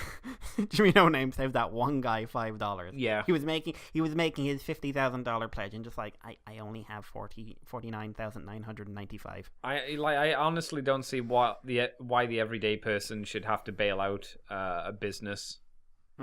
Like, I've seen they've got a tracking of some of the donations. People are doing it. People are donating $5, $10, $50, $100. That's fine. They're within their right to do so. I just don't understand it. And I saw one comment which was, why will they be saddled with the debt that goes with the name now? Yeah. And if they are, why not just make a new toy shop? Why not just buy the assets and just call it something else? What was the answer? Like, I don't know. Oh. But I'm very, very curious to see what will happen between this and the KB thing. This Toys R Us situation is not closing anytime soon, and I am surprised by that. Anyway, that's me. I've rambled on far too long. It's weird. Yeah. Yeah. I'll take this last story. It's a quickie. As TFCon Chicago, not the Canadian one, but the Chicago one, is getting the special guest of Stephen Keener, I think is how you say the name. The first time he's ever going to appear at a convention. For those not aware, he is the voice of Fort Max and Scorponok. Not Zarak, but Scorponok. For that few lines he had in the G1 cartoon. So if you're interested... Autobots or something like that. Yeah, that sounds about right. So if you're interested in going to the convention... he also did the voices for Hardhead, Hunger, Mindwipe, Scattershot, and Scorponok as well. So he did a few others than just those two. And then he ceased to be. Yeah, pretty much. I mean he literally ceased to be. Oh, you mean his career? No, I mean Stephen Kenner disappeared. What do you mean? So TF Wiki has a thing, right? I'm just gonna double check what they call it here. Holy Grails, right? Right. Do you have any of these rare items? Like, these are concepts and things from Transformers that are incredibly difficult to track down or find, and what would we do with them if we had them, kind of thing. Tommy, the guy from the Optimus Prime ads, was one of them once. Right. Stephen Kenner, right, classically trained actor. He played... He never did voice acting or television acting or movie acting of any kind. All right. Until Transformers, where he did Hardhead, Hunger, Mindwipe, Scattershots, and only in the Rebirth. Yes, right. Yeah. So he didn't play Hunger in. Oh no, he was in Call of the Primitive. Sorry. So, and then he disappeared, as in no one knew if he was even alive. Oh wow, he went off the grid. Yeah, apparently there's a documentary out there he narrated, and he does have a LinkedIn page now. That's how they found him. They found him through LinkedIn. And like, what does it say in his LinkedIn? I'm curious, if nothing else. But yeah, this is like turning around and finding Chris Latta walk in the door. He does facility management at the Joes Lang LaSalle Unity Community Church in the greater Los Angeles area. Oh, wow. That's why he disappeared. He went into facility management. From 1982 to 1997, he owned Keener Construction. So, basically, yeah, he stopped acting in 1982. He was doing, like, talk show host, DJ, a lot of radio and commercial stuff. Disappeared off the radar after opening it. Disappeared off the radar in 1982 after opening a construction company, and came back to do a couple of Transformers episodes. Weird. Very strange. I hope people ask him some interesting questions then. I want to know what it was like to be in construction and what is facility management. I'm not kidding. I want to know these things.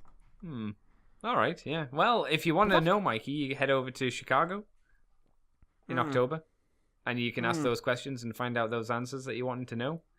And that's it. That's all of our Transformers news, Mr. Mikey. Yep. So I'm going to have to ask you, Mikey, what have you been up to this week that you've done for fun and had for enjoyment and all that kind of wazzamataz? I put money towards something I shouldn't have. Oh, no. No, so I wanted it, but I shouldn't have. So yeah, like I said earlier on, I'm selling stuff to try and build some cash up to get some big ticket items, or like ones I consider big ticket anyway, before they become ridiculously big ticket after the pre-orders die out and they go on the secondary market at like $200 each. And I sold some stuff, and I was just, while doing that, I was also flicking through Mandaraka and eBay.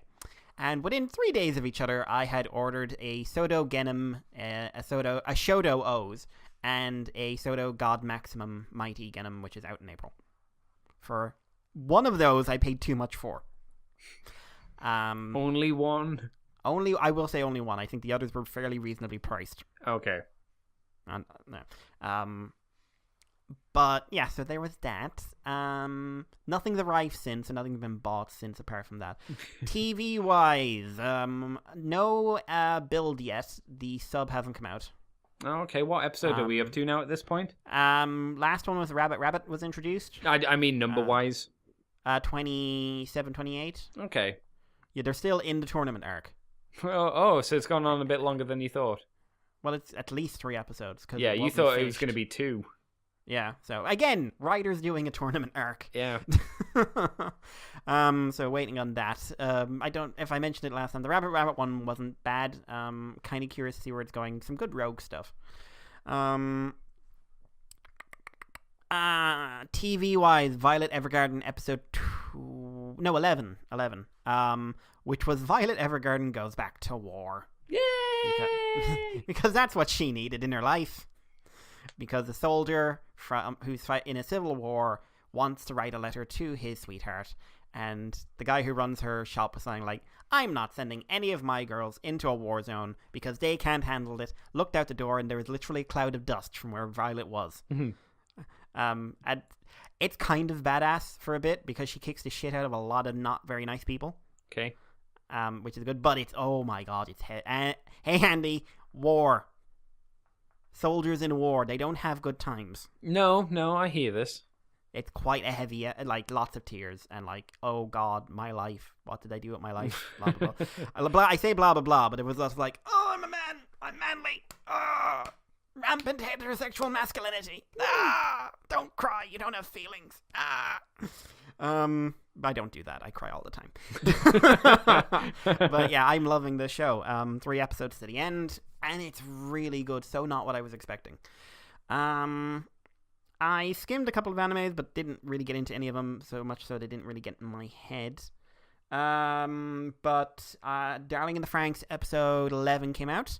I adore the storytelling in this show. Oh. Everything like that so far, it's the last 4 or 5 episodes have been very, here's a character focus, and in the background here's all this sinister shit that you may not notice because you're focusing on this really, firm, laser guided character focus. Oh, that's where you're going with firm. I honestly didn't think that's where you're going when you said the word firm. No, that's in there as well. Okay.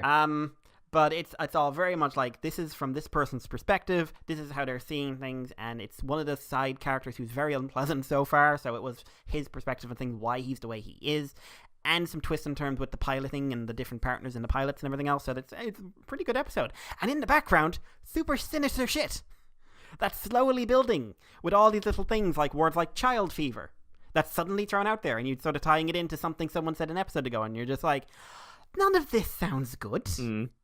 And 02, the main female character, is starting to get really sinister in the background because she is not human and acts weird.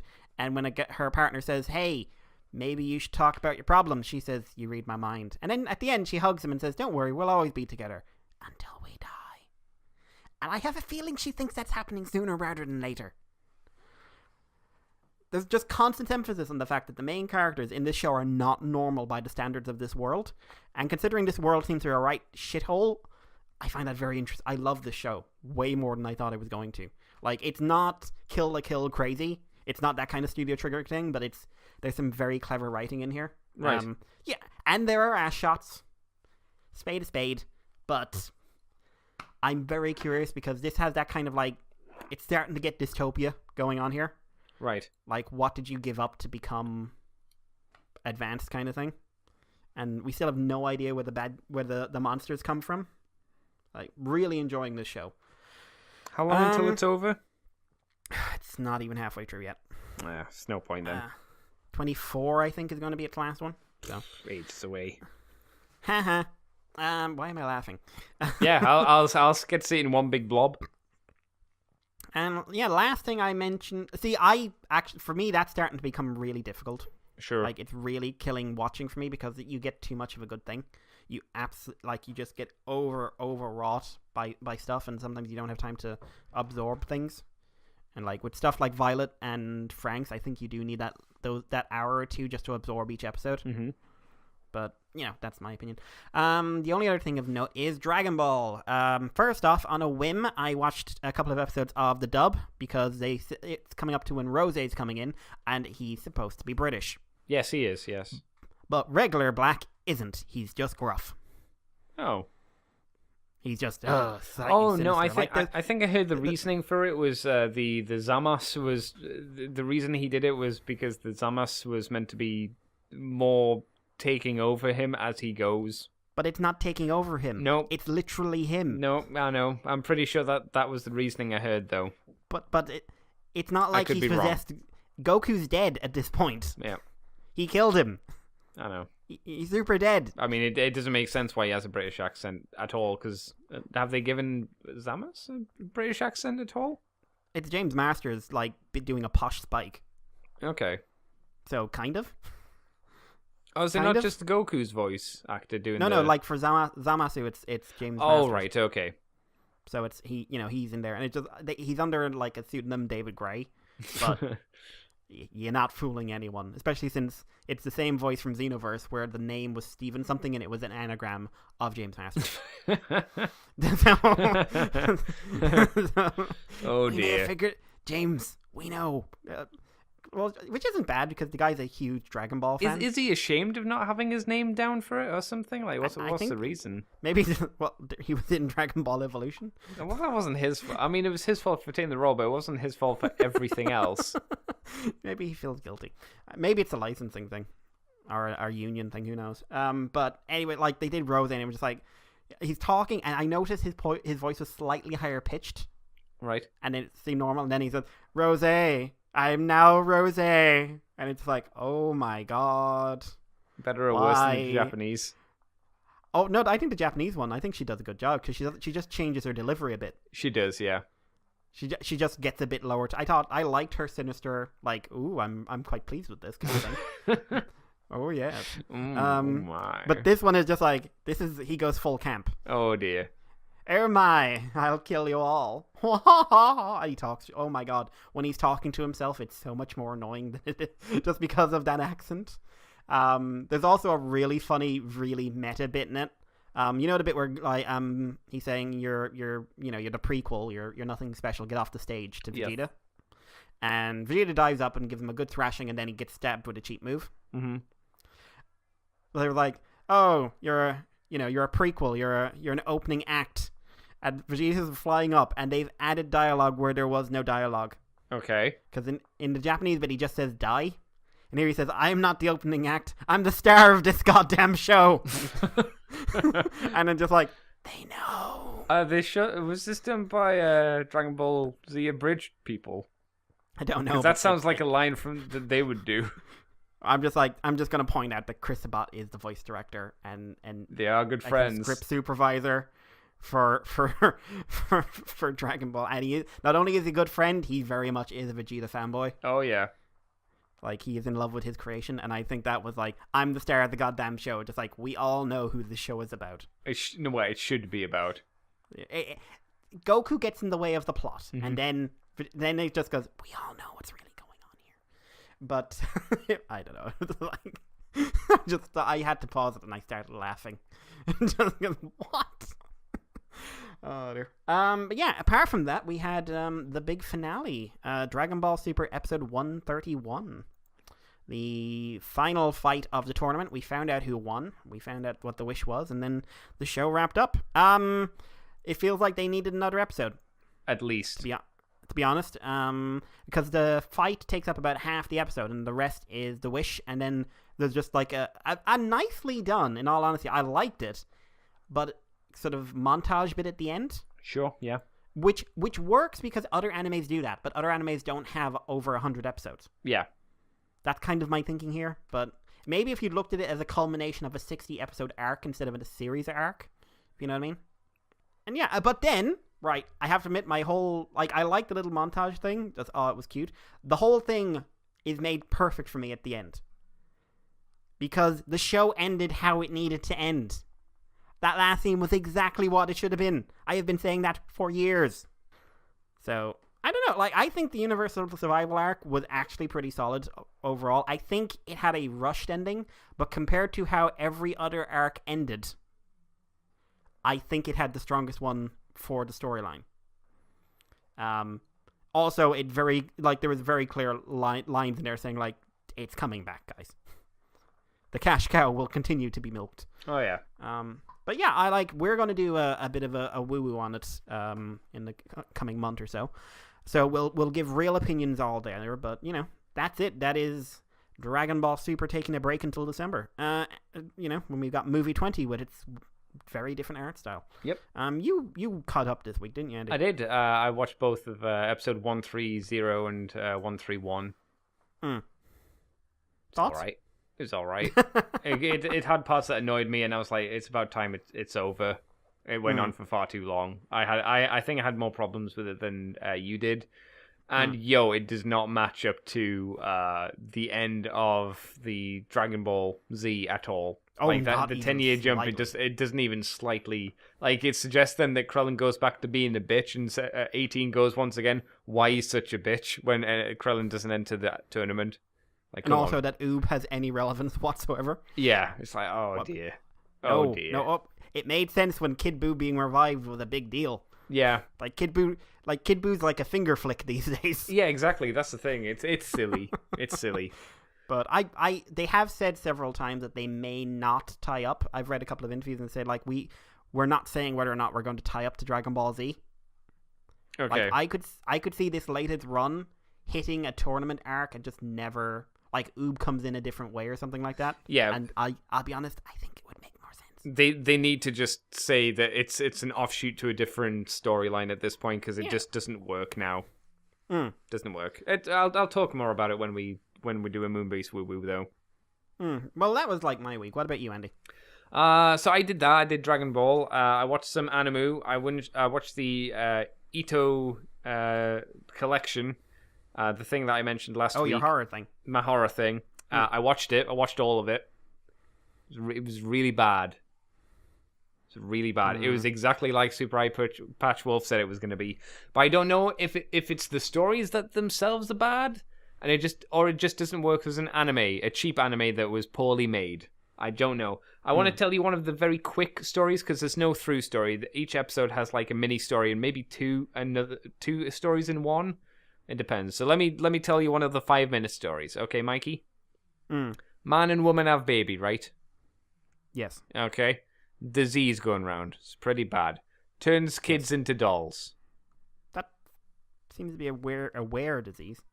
Kids turned into a doll. Parents ain't happy. Usually, right, what they do, parents, when the kid turns into a doll, throw the kid in the fire, burn it alive. Free the kid, right? From being a doll. Does the child come out of the doll? Well, they, freeing the spirit from the doll. That's the idea. They're like, no, can't do this. Love me, kid. Don't want to set it on fire. Love dolls. Big collector. Big fan. Gonna go to Build-A-Bear. Buy her all the dresses. Belter. So what happens is, turns into a monster. The end. They decide to burn her. That's the story. Did they burn the monster? No, they burnt the doll because after a while the doll turns into this weird like it grows a long neck and it gets a demon face and its fingers get super long and skin kind of crumbles away and it gets no eyelids. So they're like, nah, fuck it, throw it in the fire, and that's the story. But does it do anything after doing that? I don't know. It's a 5-minute story. I don't know. But does it try to kill them after becoming a weird monster doll? You can't see me, but my eyes are wide and I'm just shoulders are shrugging and I'm just going, I don't know. Because it just sounds like they got bored, kept their doll. Their doll looked weird, and they said, "Fuck it, throw it in the fire anyway." It got to be fair, it got pretty weird. It's like, you know when you have an apple, have an apple for 5 weeks, you don't really want to keep that apple anymore. Yeah, but I don't throw it in a fire. Yeah, you throw it in the bin though. I recycle. Imagine that apple had like the soul of your dog in it, one of the dogs that you like. Well, I still wouldn't throw it in the fire. You'd let that dog be stuck in that horrible rotten apple. I'd recycle. Bury it in the ground and make an apple tree. Dog tree. Apple dog tree. Like, So- some of these stories just don't Right. work. I don't know, again, if it's because of the anime or because the story just isn't well done. I've no idea, but it's real wobbly. It's not something I'd recommend. I was hoping that watching the anime I'd be able to glean some interesting stories because I was never going to read the manga. And I didn't. I just wasted my time. Most of the time after I ended an episode, I sometimes just went, why didn't you just fucking leave? Why didn't you just do that? Leave. Phone someone, for fuck's sake. You have a mobile. It literally shows in the anime that you had a mobile. Why didn't you fucking use it and get the fuck out? Those are always the most frustrating stories when it's like, you don't need to be there. Did someone trip while running away? Yes. There were occasions where people were running and people have tripped. Because no one does that in real life. We run and then we get caught because we're slow. Yep, not and because we fall down. or out of shape and tired. Yeah, we just, like, if a monster's trying to kill you, you're just like, you got one arm out and just like, Oh no, I dropped peanut butter all over my legs. Fat kids, fast animals. So I watched that and I wasn't super impressed with it. So then I was like, okay, let's try another anime horror, which is apparently good, called Shiki. I've heard of that. I've never seen it. I've seen the key visual, which is creepy black-eyed girl. Yes, I'm gonna spoil it. It's not a new anime, so if you're interested, it's about vampires. I don't think it's new, so I'm just gonna go out. I get the idea of what's trying to do. I don't think it does it very well.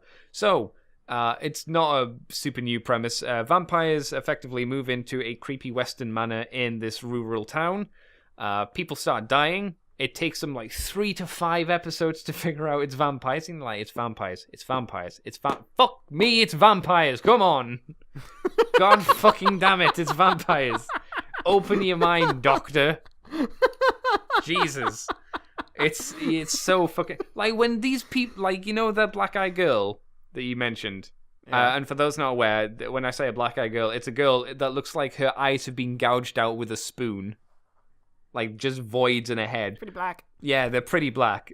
So when people meet these people who are clearly fucking vampires because they have no eyes, no questions are asked. No, like, Jesus Christ, what's wrong with your face? Are they, like, sitting there chatting about the weather or something, staring into the black voids? Yeah, it's just a normal conversation. It's fucking bizarre. The first time they're kind of introduced, like, to the family, when you see them kind of walking around, only at night, by the way, because they just happen to have a skin disease, so they can't walk around in the fucking daylight. Vampires. They're like, oh, so this is a family gathering. Oh, I've never heard of such a thing. Oh, do you want to come round? Oh, yes, we'll come round later when it's more appropriate. Can we bring some guests? Yes, you're all invited. Oh, good. Yay! Fuck's sake! Because everyone's nice. Did they have to be invited in, and they're like really obvious. Like, can I come into your house? No, No, I have to hear you say, "Can I let me into your house?" No, it's What? because everybody in the town's very polite and kind. Probably because of Japanese society. They'll like, oh no, you should come round and we can all like get together and get to know each other since you're new to town. And that's all they need. It's just, oh, do you mind if I bring a friend? No, you can bring a friend. And it's like, there we go, got vampires, boom. So Have they never, like, someone in there is just sitting there that's like, listen, mate, yep, I've seen other anime. Yeah? Have you seen the things with, like, everything to do with this scenario? Yeah. I feel like there's a clue. do you want to ask me about my eyes? No, okie dokie, no problems. They say the eyes are the windows to the soul, and you're fucked. So it goes on. The town's slowly taken over by vampires or replaced. Who 'Cause could have foreseen? I know, right? Not every person who's bitten or sucked the blood is turned. It's like a special thing. Well. So let's say 1 in 10 people come back as a It sounds vampire. like See, the last vampire show I saw was the what was it? Something Bond, and that was the creepy one where I stopped watching after 5 episodes because the amount of almost pedophilia and that was too much. Oh, right, okay. I don't think there's really... If there was, I didn't notice any of it, so... So the town's slowly taken over, and, you know, the vampires don't give a shit. They're killing people and drinking the blood, and like, well, it's how we live. It's how we survive. You don't complain when somebody eats a cow, and you're like, whoa, that cow, whoa. Or are they feel like bad otherwise for it. we're really good neighbors?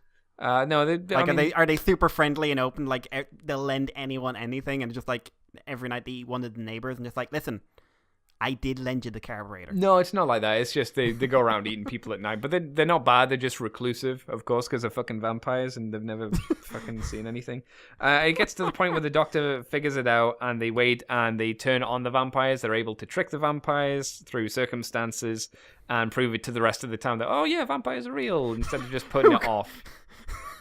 They had to prove it. Yeah, they had to prove it because like no one believed them. No, people were like, no, Really? they're not dead.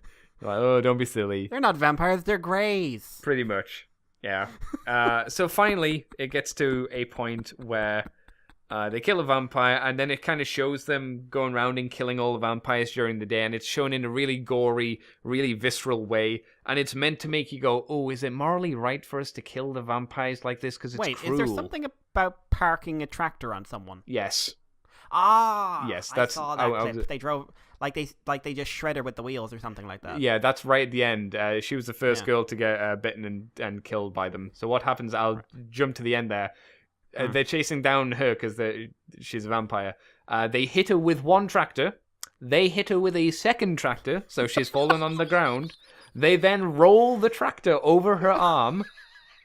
And she's complaining and crying because she was always this kind of gothic chick and wore interesting clothes. And she was like, oh, I always hated this town. You're the strange ones for finding this place strange. And then they drive the tractor wheel over her head and squishes her and the body's still moving. And then somebody finally comes up, and this was the best line, said, we shouldn't let her suffer. I was... I just...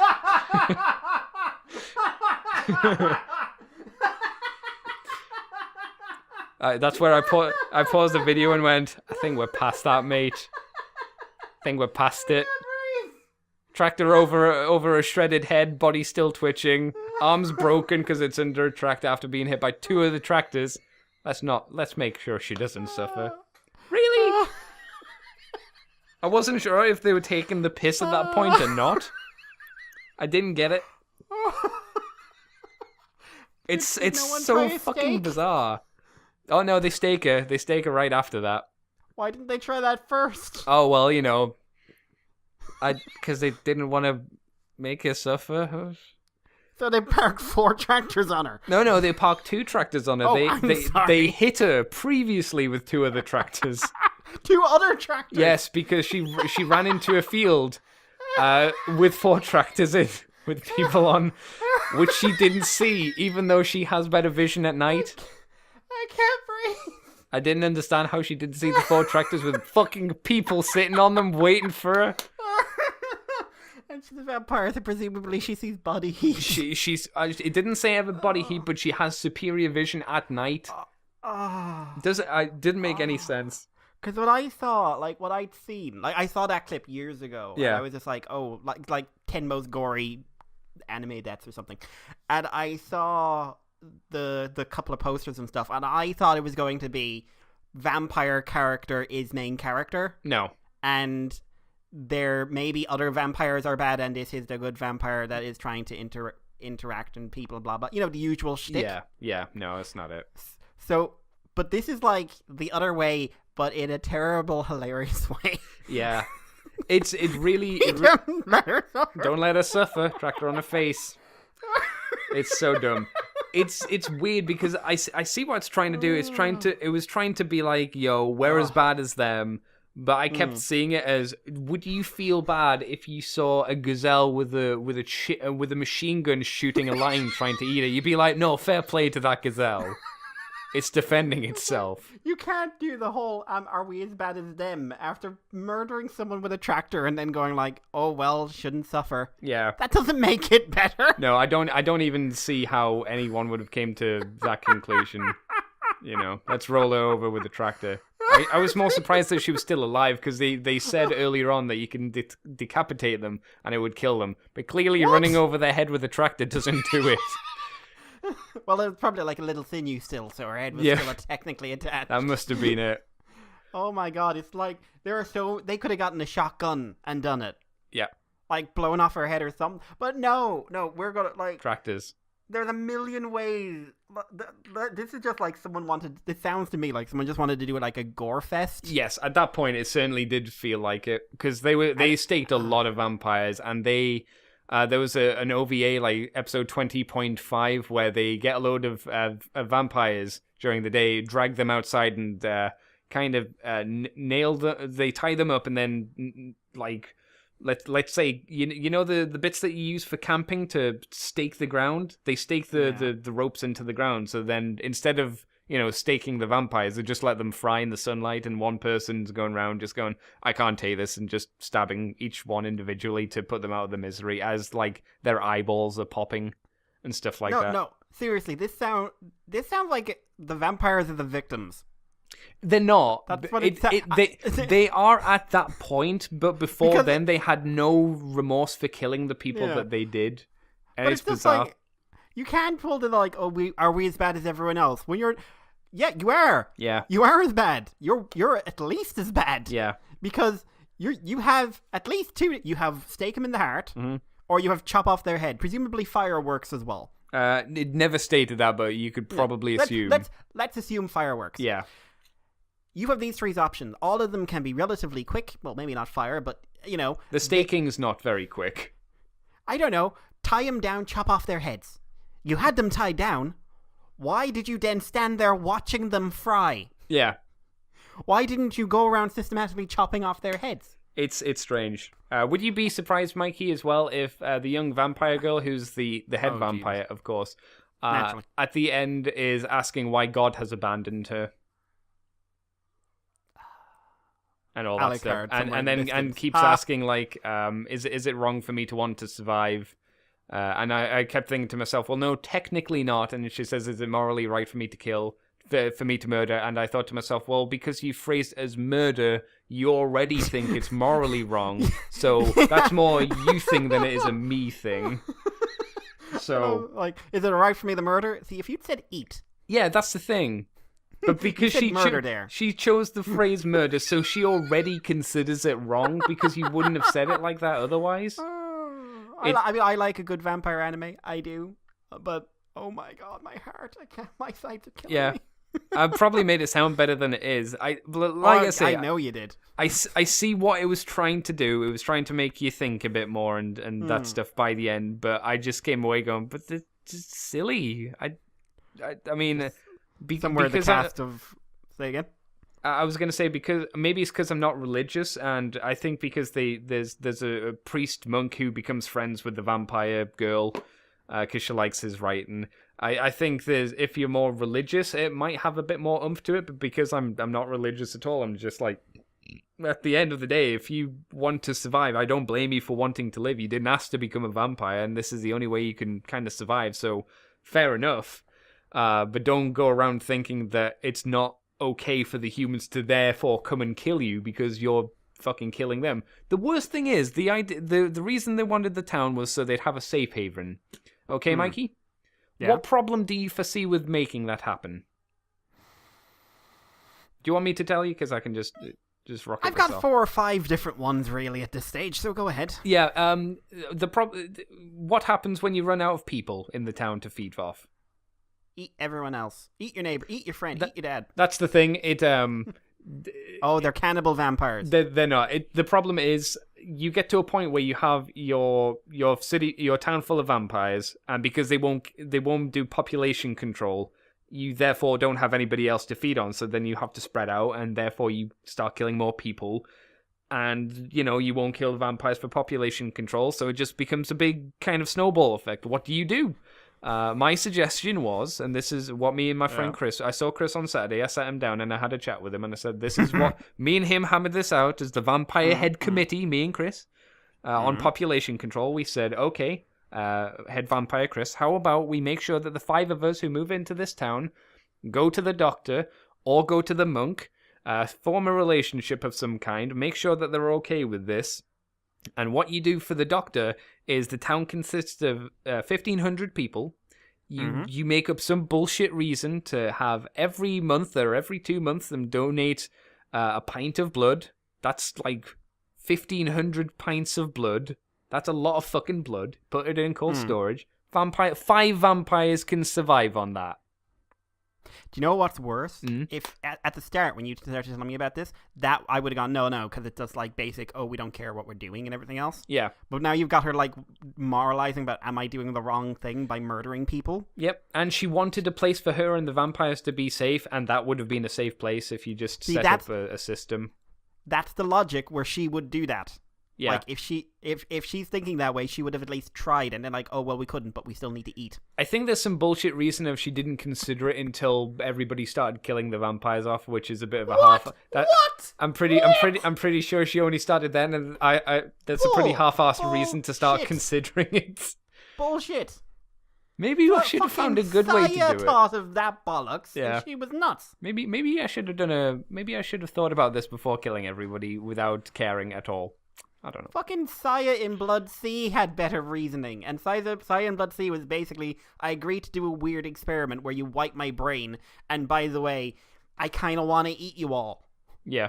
But that was a weird anime as well. I go from being happy to be, I like that anime, but it goes from being happy to being like, oh no, I want to eat your face. Yeah. But I'm not going to right now. Yep. But one day I probably will. And then I'm going to do a movie where I'm kind of a bitch and still kind of tempted to eat you, but not you specifically, just you generally. Yeah. I can't say it was a good... it feels very much like a 4 out of 5 anime. It's not terrible. It's just like, I don't get why anyone would really like this. And I watched it because a guy called Glass Reflections on YouTube gave it like a 7.68 for some reason. No, I hate it when people do that. I hate it when... Yeah, because I basically went, okay, so it's 786 out of 1,000 then. Right? Because that's what that means. That's why we do out of 10. Because if you start adding points to things, it's not a point, it's another 0. So it's out of 100, out of 1,000. That's why we have the term roundup. Yeah, fuck me. So dumb. So I did that. I finished watching Dragon Ball Z Kai. Yep. It was okay. I think it ends pretty poorly. I think the Kid Buu stuff's pretty fucking weak. It goes in, like the Vegeta stuff in it is great, but yes, the realization Vegeta has is really cool. But it comes down to Goku again being Super Saiyan 3 and being able to hold his own against Kid Buu for a decent amount of time, which I'm like, what? I don't buy it because otherwise Goku could have just gone back and beat Super Buu even when he'd like. No, he said he could have done that. It's so dumb. It's such a fluffy reason. Like. There is, I don't, like, at least in the, I've never seen Kai, but it's actually, I know it's said in at least a few different versions that, yeah, he could have beaten either Super Buu or Fat Buu. Maybe, he definitely said Super Buu, Fat Buu. Super Buu, he didn't have time. Yeah. Because he absorbed Gohan.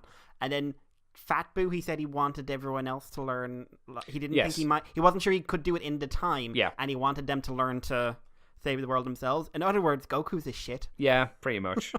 I got the Fat Buu bit, which is fair enough. But if that was in Kai, I missed the Super Buu bit because that's a really fluffy reason to let everybody fucking die.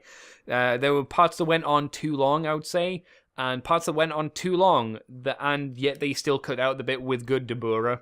And I was like, Oh, yeah, but I love Good Deborah. so do I. I was like, why is the Good Deborah bit not in, but we have some other fruit? Like, there's an entire episode and a bit to Vegeta screaming at Earth to stop being cocks and give Goku your fucking energy, you goddamn pieces of shit.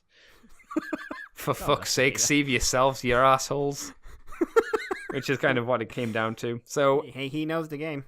yeah, and the 10-year past arc is just not very good either. It's just like Oh no, it wasn't good back in the day. no, I'd never seen it, so it's just like, oh, okay. And now it makes no sense. No, it just doesn't work. Doesn't work at all. Oob, I'm going to introduce you to someone. What? I know this cat fella. Wow. Yeah. I don't think the Boo arc is nearly as good. I don't get as much enjoyment as I do from the Cell stuff. It has nice moments in there, but I think the Cell arc overall is stronger, and it ends on a better note as well.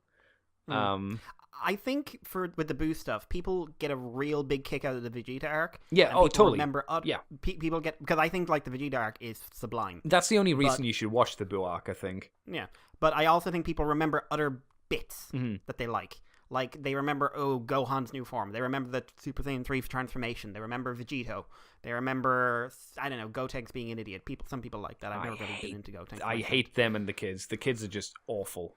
No. Awful. But they remember bits. And like, I think the animation for the Kid Buu saga, our section, is brilliant. I love the artwork on, especially the two lads. I think they turned out really, really well. In parts, there's like one or two episodes where it dips, but then it picks back up again because you can tell they kind of saved the budget for like specific episodes and kind of dripped it and didn't do it as well for the other ones, which is fine. But I would say overall that is Dragon Ball at its most pretty, except for like Future Trunks screaming in the rain.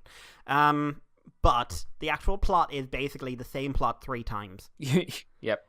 And with the same villain 3 times. Like Boo, like the amount of times that they beat Boo and then Boo gets a power up is nuts. Yeah, it's ridiculous. It's like, oh my god, and the amount of time it takes. Like the Super Boo arc goes on forever. Even the Kai version goes on for fucking ever. The thing is, that's the one I remember the least. Like, I remember very little happening in the Super Boo arc. Because nothing really does happen. Because Super Boo, like, he turns into Super Boo. Yep. He goes up, he says, I want to fight. Goten and Trunks go into the chamber to train. Yep. They trick him in. Yep. They have a fight. Yep. Gohan shows up. No. Don't forget that the thing's everyone. Broken, and then Boo screams out of that dimension. Yeah. He kills everyone. Yep. And then there's another fight. Gotenks fucks up. Yep. And then Gohan shows up, and then he eats Gohan. Then he eats Gotenks and Piccolo, and then he eats Gohan. Yep. And then Goku and Vegeta do cool stuff. Yep. And I don't remember it being that long. I remember the bullet points. Yep. But it is like that goes on for a very, very long time. Even the Kai version, it's like, oh my god, it just keeps going. So, like, I didn't like Kid Buu much as a villain. I remember it's because there's nothing to him. Well, he's like a screamy version of Jiren. Except Jiren like has more to him. Technically, he does now for 2 episodes. Yes. I'm gonna, before anyone like if I start seeing people go, Jiren's an amazing character, I will call bullshit. Yeah, no, Super Buu was better technically as a character. I don't mind Kid Buu, but he's not as interesting as Super Buu, just because Super Buu actually fucking has a personality and like barely any motive, but he does have a motive of sorts. Yeah. So it's okay. I think Cell's a far better villain than Buu. I think Majin Buu's fine. And him and Bibbidi stuff was good. Yeah. But it does kind of keep going for no particular reason. And I also watched a movie today called Annihilation, which didn't turn up at cinemas here, but turned up at cinemas in America. I've been meaning to watch that. That reminds me, I watched a movie this week as well. I'm not going to say what it's about, because it's... Mikey, did you like Arrival, the movie? Haven't seen it. Okay. Well, this won't help you at all then. But I think I've got the book for Annihilation somewhere. For people that have seen Arrival, If you liked that and that kind of heavy kind of sci-fi, you'll like this. If you want more of your action kind of stuff, you're not going to like this because it's not that kind of thing. It's more of a slow-paced semi-horror. I'm not going to go full horror, but it is kind of horror. Sci-fi movie. Slow-paced and it's more of a thinker. It's okay. It's not bad. It does some interesting stuff. But I was doing that while making the legs for Android 17, as I got him in the post today. Oh, nice. Yes, so I've got 2 shoes, 2 socks, and 1 leg with a pant rip in it so far, and an ascot. I haven't got around to making the rest of him yet. So yeah, that was me, I think. The only other thing is I'm looking forward to Broly and Bardock coming out, because they're looking pretty interesting for Dragon Ball FighterZ. This week, isn't it? It's the 28th, apparently. Oh, okay, cool. I don't know if they're being sold separately or if I'd have to get the pack. They're all packs. I think it's two packs. Well, when I say separately, I mean from the season pass, because they don't have a pre-order. Well, no, if separately. you're in the season pass, it'll all come in. Oh yeah, but I don't have a season pass. Oh well, then you're fucked. But since you said movie, I better throw it in. I did see Pacific Rim Uprising. Yes, you went rimming this week. I got rimmed. I went for a rim job. My sister got very strange after that. She didn't. After the rim job. She sent me a message saying like, "What?" I said like, "Rimming. Is that sex?" Is that the sex? Is that the sex? But yeah, so I saw that. I have not really gone into sort of the wider reviews or anything for this or anything. I just avoided them. I decided I wanted to go into this because Pacific Rim was my movie of 2013. I adore that movie. That is a real robots movie. Yes. And this is Super Robots. There is no ye olde prototype or ye olde, Mark III that, we win by the power of courage and all and experience. This is Super Robots, backflips, big kicks, mostly robot battles as well. Like, kaiju don't really show up until the end. Yeah. But there's quite a lot of action in it. Much lighter tone than the first movie. Like, it's a lot more daytime shots. It's a lot more anime overall. Right. Than the first one. And it's like a super robot anime. More sort of like, think of a really happy Gundam. Okay. With a lot of wit. There's a lot of wit in this and a lot of jokes and everything else. But honestly, I liked it. It doesn't have Batos. It doesn't have that problem. Right. But I liked it. I liked it way more than I was expecting to. That's good, because a lot of people don't seem to be enjoying it who liked the first one. I know. It's not gritty and it's not heavy and it's not trying to be. It's trying to be a different genre of mecha. But it's not as self-aware as Pacific Rim is. Right. But it's very comfortable. Like, it wants to be an anime. And it wants to be an action, like, this is your half hour of action, see you next week kind of anime. Yeah. But it's fun. The robot and kaiju designs are really good. I especially like the last kaiju. There is a straight-up Eva moment in this. Like, there is no fucking way they didn't, like, see a certain scene from the end of Evangelion and say, we're doing that. Oh, is it the Shinji scene? Nope. In the hospital.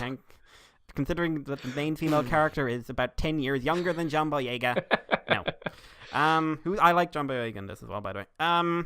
But yeah, like, if you're going in for the same tone and everything else, you're not going to get that. But I am a mecha fan. I like various types of mecha anime. And I'm going into this very much as that guy. I don't know how I would review this as a normal cinema reviewer. Right. But I'd say it's an easy 7.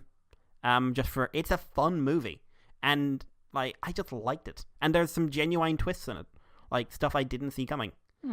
But yeah. Yeah, like, if you're big into your super robot, Saber Athena is going to make your day. Cool. I have to admit, like, when it started, I was a bit more like, okay, what's this? Okay, that line didn't seem to work. There's a moment when Obsidian Fury shows up. I'm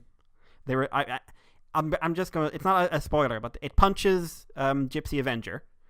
And Gypsy Avenger is literally knocked into the air, sliding along a building, then comes down and gets hit again. Okay. And I was just like, that is fucking super robot madness. Oh my god. That's when it had me. That's when I just started grinning. And there's a Gundam reference in there. Like, that's not actually opinion. Gundam is in this movie. Oh, yeah, I heard about that one. Which I liked. It was just like, it was random as fuck, but I'm just like, okay. If we're in Tokyo, this is going to happen one way. Of course, we're in Tokyo as well, but the director now said he's got an idea for a crossover with Godzilla. Oh, okay. Which I would just be like, Yeah. I'd say let's wait to see if it does well. Well, I don't know. Like, they never even expected to be able to make this movie. You know, this movie wasn't supposed to be ever happen, and they did. But like the way I would want it, like what they have to do for the next one is one of three things. If they're going to keep this like mecha trope thing going on, they've got to do the one where there is a kaiju who is on their side. Right. So you could bring in Godzilla for that, say, but like they make their own kaiju or something. You do a combiner. Or, and I think this is the most likely one to go down, most likely road to go down. The next Gypsy is sentient, and has either a built-in AI or is doing that thing where it's showing sentience but not talking. That's the next road if you're going to keep on hitting the mecha tropes. But I really liked it. I was surprised by how much I liked it. It's not turn your brain off, because I think that's a dumb sentence, but it's not something you should go in there expecting heavy. And also, I've seen some people say it doesn't have the depth of the first film. I wouldn't say the first one was deep. That's not a word I would use to describe it. I adore that film. Like, I love that movie to absolute death. It affects me emotionally. And it's not deep. It's fucking shallow. But it's so self-aware. Like, so far, this is the movie to beat for me for 2018. That might say something about 2018. I don't know. We'll wait and see. But, like, because Black Panther is a technically much better film. But Black Panther is also very comfortable in its ballpark. Yeah. Pacific Rim is just like, ballpark, I make the ballpark. So yeah. So I just wanted to make sure I throw that in. I'll be curious to see what other people I know their reaction is, because, I have biases. Other people may not. Yeah. Well, I'm sure. Yeah, it'll be. I wonder when more people we know, because I'm probably not going to see it at the cinema. I'm going to wait for it to be on the internets and whatnot, I think. As the trailers just didn't do it for me, so we'll see. Hopefully people will enjoy it who go and see it. But Mikey, where can people find you on the internet if you want them to? You can find me on Twitter as Irish Paleo, on YouTube as D3. I help over on the Oil House sometimes. And you can also, if you want to contact me with anything relevant to the podcast, you can contact me on Twitter with @themoonbase2, not at themoonbase2.com. No, at themoonbase2 on Twitter. You can also email us at themoonbase2@gmail.com. That's where I was going. And you have one more week, guys, to get in anything to do relevant with the anniversary show. It's going to be happening around the 27th of April, and I want to have about a month to sort out all the details, because I've been talking to a few people to try and get them involved in some little way, and I want to make sure everyone has time to get something in. So you have 1 week before I start ignoring what anyone says. So yeah, Twitter, email, however you want to tell me, go ahead. Andy, what about you? I just want to thank personally Mr. PVT Spoon, Carl, for sending me 2 instruction books from the Japanese toys of Kickback and Bumblebee. Thank you very much for the Sakamoto love. Someone listened finally. Someone knew. Yeah, but he listened to you. Yeah. Why do people listen to you? You don't. No, it should have been me. Because Andy's the best. Better than all the rest. My pie chart says different. Your pie's wrong, damn it. So thank you very much, Mr. PVT Spoon. And if you want to help out the podcast, you can head over to, you can find this podcast on the Moonbase 2 forums. We're on Twitter, we're on iTunes, we're on Facebook, we're on Tumblr. We're not on Tumblr. We're in places, though, RSS feeds. I'm on Tumblr, but not where you want to go.